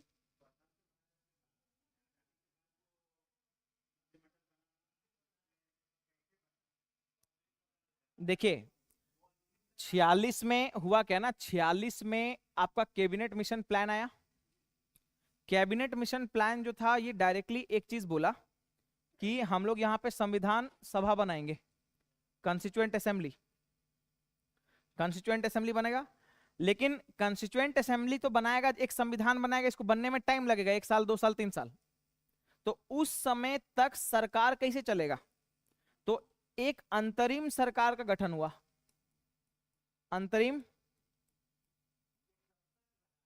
जब तक पहला इलेक्शन नहीं हुआ। जैसे स्वतंत्र, ये आपका आजादी हुआ 47, आपका अंतरिम सरकार बन गया है 46 के आसपास, गठन हो गया है, आम चुनाव होगा 51 तक। तो ये जो है ना, ये वाला सरकार यहां से लेके यहां से पहले तक रहेगा। तो उसमें अलग मंत्री बनाया ना, उसके बाद स्वतंत्र भारत। अब जैसे मंत्री पद तो आज भी बहुत सारा चेंज होता है, एक एक आदमी को दो दो प्रभार दे देता है। तो ये मंत्रिमंडल, हम्म, हाँ, पाकिस्तान में चला गया। तो ये तो भाई साहब 46 में बना ना, तो हम आपको वही बोल रहे हैं, जो 47 में जब देश आजाद हुआ, 47 में देश आजाद हुआ तो फिर से रिजुवनेट किया मंत्रिमंडल, उनका हट के तो उन्हीं पोस्ट को, बाकी सबको थोड़े चेंज किया गया। जैसे जगजीवन राम, वो तो सेम वही मंत्री रहे। हाँ, वही आपको हम बता रहे भाई साहब, 46 में जब पाकिस्तान प्रस्ताव अपना नहीं स्वीकार किया, पाकिस्तान का लोग, मुस्लिम लीग का लोग अलग हो गया इससे। अब बच्चा कौन सा, 47 में भारत आजाद हो गया, तो भारत क्या हुआ, फिर से कैबिनेट का गठन किया। तो वही आपको बता रहे, फिर से कैबिनेट का गठन, उसमें कुछ कुछ मंत्री जो चले गए उसको चेंज किया गया। और ये जो 47 में जो दोबारा कैबिनेट बना ना, ये कब तक चला, आम चुनाव से पहले तक। और आम चुनाव हुआ 51 में, आम चुनाव उसी में हुआ। उस समय कौन थे election commissioner, Sukumar Sen, question पूछा हुआ है आपका, है ना। सुकुमार सेन जो है, ये उस समय इलेक्शन मतलब करवाए थे, चीफ इलेक्टोरल कमिश्नर वही थे। ठीक है, चलिए।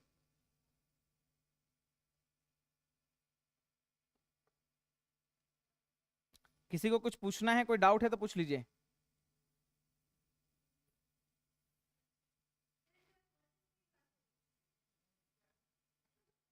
वर्ल्ड हिस्ट्री होगा, अभी देखते हैं कब होता है।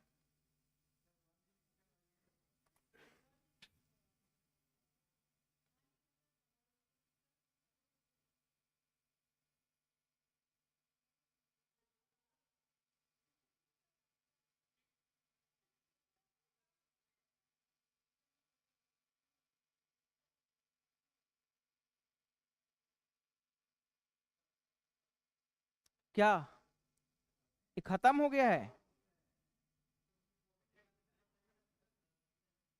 क्या चीज? देखिए ये आपके बीपीएससी के लिए इंपॉर्टेंट नहीं है। एक मिनट, एक मिनट, बस एक काम कर लेते हैं हम।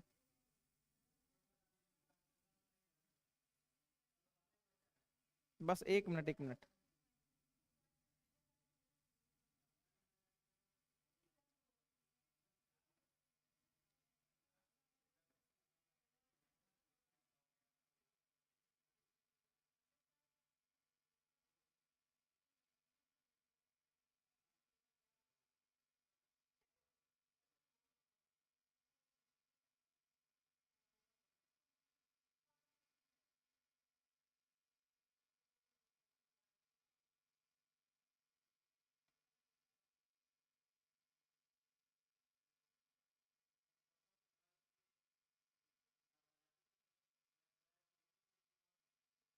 माउंट बेटन होगा भाई, वेवेल तो हट जाएगा तभी तो माउंट बेटन को लाएगा ना।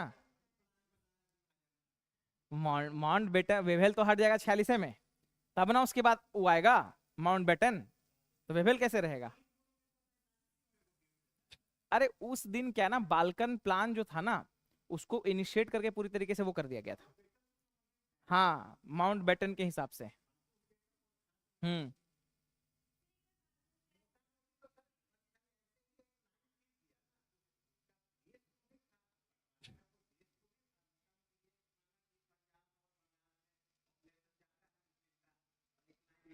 हम्म।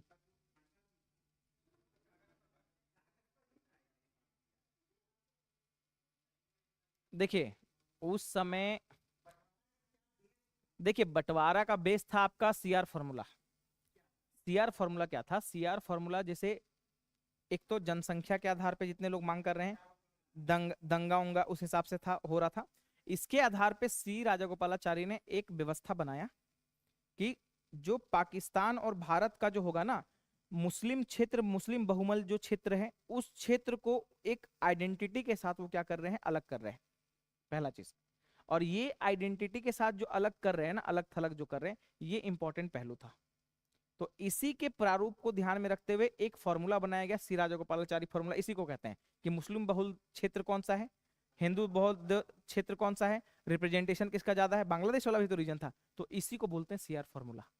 और इसी फॉर्मूला को कौन मतलब सैंक्शन कर दिया? Mountbatten. उसको लगा कि ये वाला सही आधार है, तो इसी आधार पे उन्होंने क्या किया। हाँ। हम्म। तो ये चीज है। हाँ, और कोई बेस नहीं है। हम्म।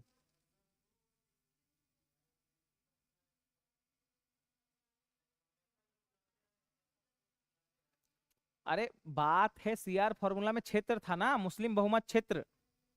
तो बांग्लादेश भी तो मुस्लिम बहुल क्षेत्र था, और पाकिस्तान इधर ये भी था। तो इसी आधार पे तो दोनों को अलग कर दिया गया, एक इस साइड एक उस साइड। तो इसमें बांग्लादेश में है नोआखली, जो बंगाल, अरे बॉर्डर पे ही है, बहुत ज्यादा दूर नहीं है, दोनों के बीच में है नोआखली। तो नोआखली बांग्लादेश बाद में बंटवारा के बाद हो गया था उधर, है ना, तो ये चीज। हाँ, तो मतलब ये चीज है। चलिए और कुछ। अरे बाल्कन प्लान कुछ ऐसा प्लान नहीं, एक प्लान बनाया गया जिसके तहत एक लाइन खींचा गया। हाँ, बस यही है। एक प्लान है, एक आदमी बाल्कन, उसके नाम पे एक प्लान बनाया गया कि कहाँ कहाँ से कौन सा बाउंड्री, जैसे ये लाइन पूरा स्ट्रेट नहीं होगा, ये लाइन ऐसे करके होगा, ऐसे करके, फिर यहाँ से ऐसे करके, इस तरीके से बॉर्डर खींचा गया। ठीक है ना? हाँ, स्टेट होनी नहीं चाहिए का मतलब स्टेट खींच नहीं सकते थे हम लोग, ठीक है ना। जंगल 10 तरह का चीज है। तो इस तरीके से ये ऐसे कर करके ये पूरा का पूरा ऐसे लाइन खींचा गया, तो इसी को कहते हैं बाल्कन प्लान। और कुछ? कौन सा एक्ट? देखिए 73, ये आपको एक्ट में बहुत ब्रिटिश, आप समझिए एकदम राउंड फिगर में समझिए एक्ट क्या है। सबसे पहले क्या है कि ब्रिटिश कंपनी आई, वो व्यापार करने आई, तो उसने व्यापारिक, वो कंपनी का रूल था, तो कंपनी का एक्ट आया बहुत सारा। कि जो पहला दूसरा तीसरा चौथा एक्ट है ना, जब कंपनी थी, वो कंपनी अपने व्यापार को बढ़ावा देने के लिए लेकर आई। कभी किसी को एकाधिकार दे दिया कॉटन पे, कभी किसी को काली मिर्च पे, कभी मसाला पे, कभी सिल्क पे, इस तरीके से। तो हर अलग अलग कालखंड में उसका एक्ट बदलता रहा कंपनी रूल के अंतर्गत। फिर हुआ क्या कि काउंसिल एक्ट आया, और उसके बाद फिर आया गवर्नमेंट ऑफ इंडिया अधिनियम। तो जब क्राउन के अंदर ये सारा चीज चला गया, उसके बाद से गवर्नमेंट ऑफ इंडिया एक्ट प्रारंभ हो गया। हाँ, अब इतना होने लगा, जब ये एक्ट होता चला गया, हर 10 साल में लोग रिव्यू करते थे वो एक्ट। और हर साल का जो भी नेसेसिटी होता है, कुछ कुछ साल में, हर साल का जो भी नेसेसिटी होता है, उस साल के आधार पे ये सारी चीजें मतलब होती है। तो उसी के आधार पे इन सब चीजों को हम लोग बोलते हैं। तो एक्ट में बहुत सारा प्रावधान है, एक एक्ट में 10 15 20 प्रावधान है। तो ये आपको हम दे देंगे, आप उसको पढ़ लीजिएगा, या जब हम वर्ल्ड हिस्ट्री स्टार्ट करेंगे ना, या एंशिएंट मेडिएवल, उस समय एक क्लास आपको हम बता देंगे उसको, आप लेकिन वो पढ़ लीजिएगा तब आपको समझ में आएगा, क्योंकि वो कंफ्यूजन, हाँ उस समय अच्छे से समझ में आएगा। ठीक है ना। चलिए, परवीन कुमार प्रिया, गुड मॉर्निंग गुड मॉर्निंग। अब तो क्लास खत्म हो गया है। अरे इंस्टा आईडी लिखवा दिए थे प्रभु, ये है मेरा इंस्टा आईडी।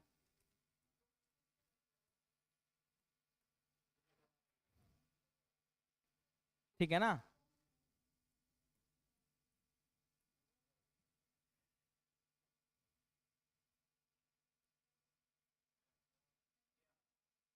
KR। हम्म।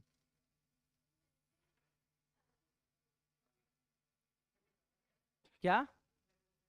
अरे जैसे इसमें कुछ कुछ हम वीडियो डालते रहते हैं, आपको कोई भी डाउट वगैरह कुछ भी होगा तो हमको मैसेज कर दीजिएगा इसमें, है ना।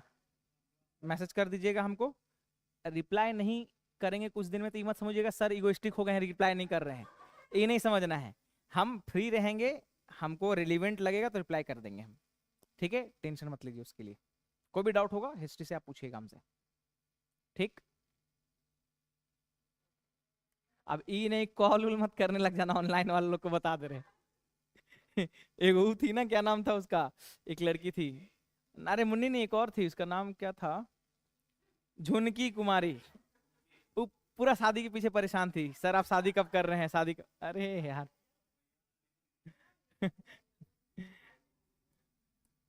चलिए,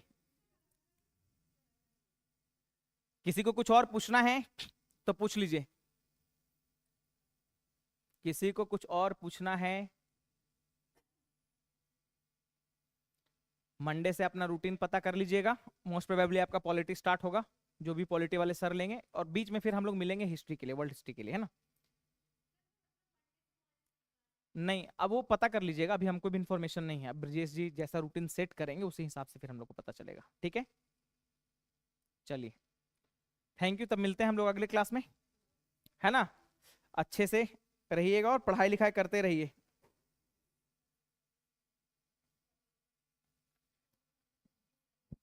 सेट डेली बेसिस पे मारिए प्लीज। सेट अगर आप नहीं मारिएगा, हम आपको बता रहे हैं, आपका जीएस भी वीक हो जाएगा और हिस्ट्री भी वीक हो जाएगा, जो भी आपका पेपर है। पर डे 40 क्वेश्चन 50 क्वेश्चन मारिए।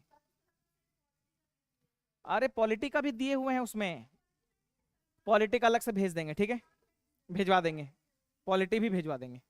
ठीक, तब तक घटना चक्र वगैरह मारिए या प्रीलिम्स पॉसिबल किताब मारिए। चलिए।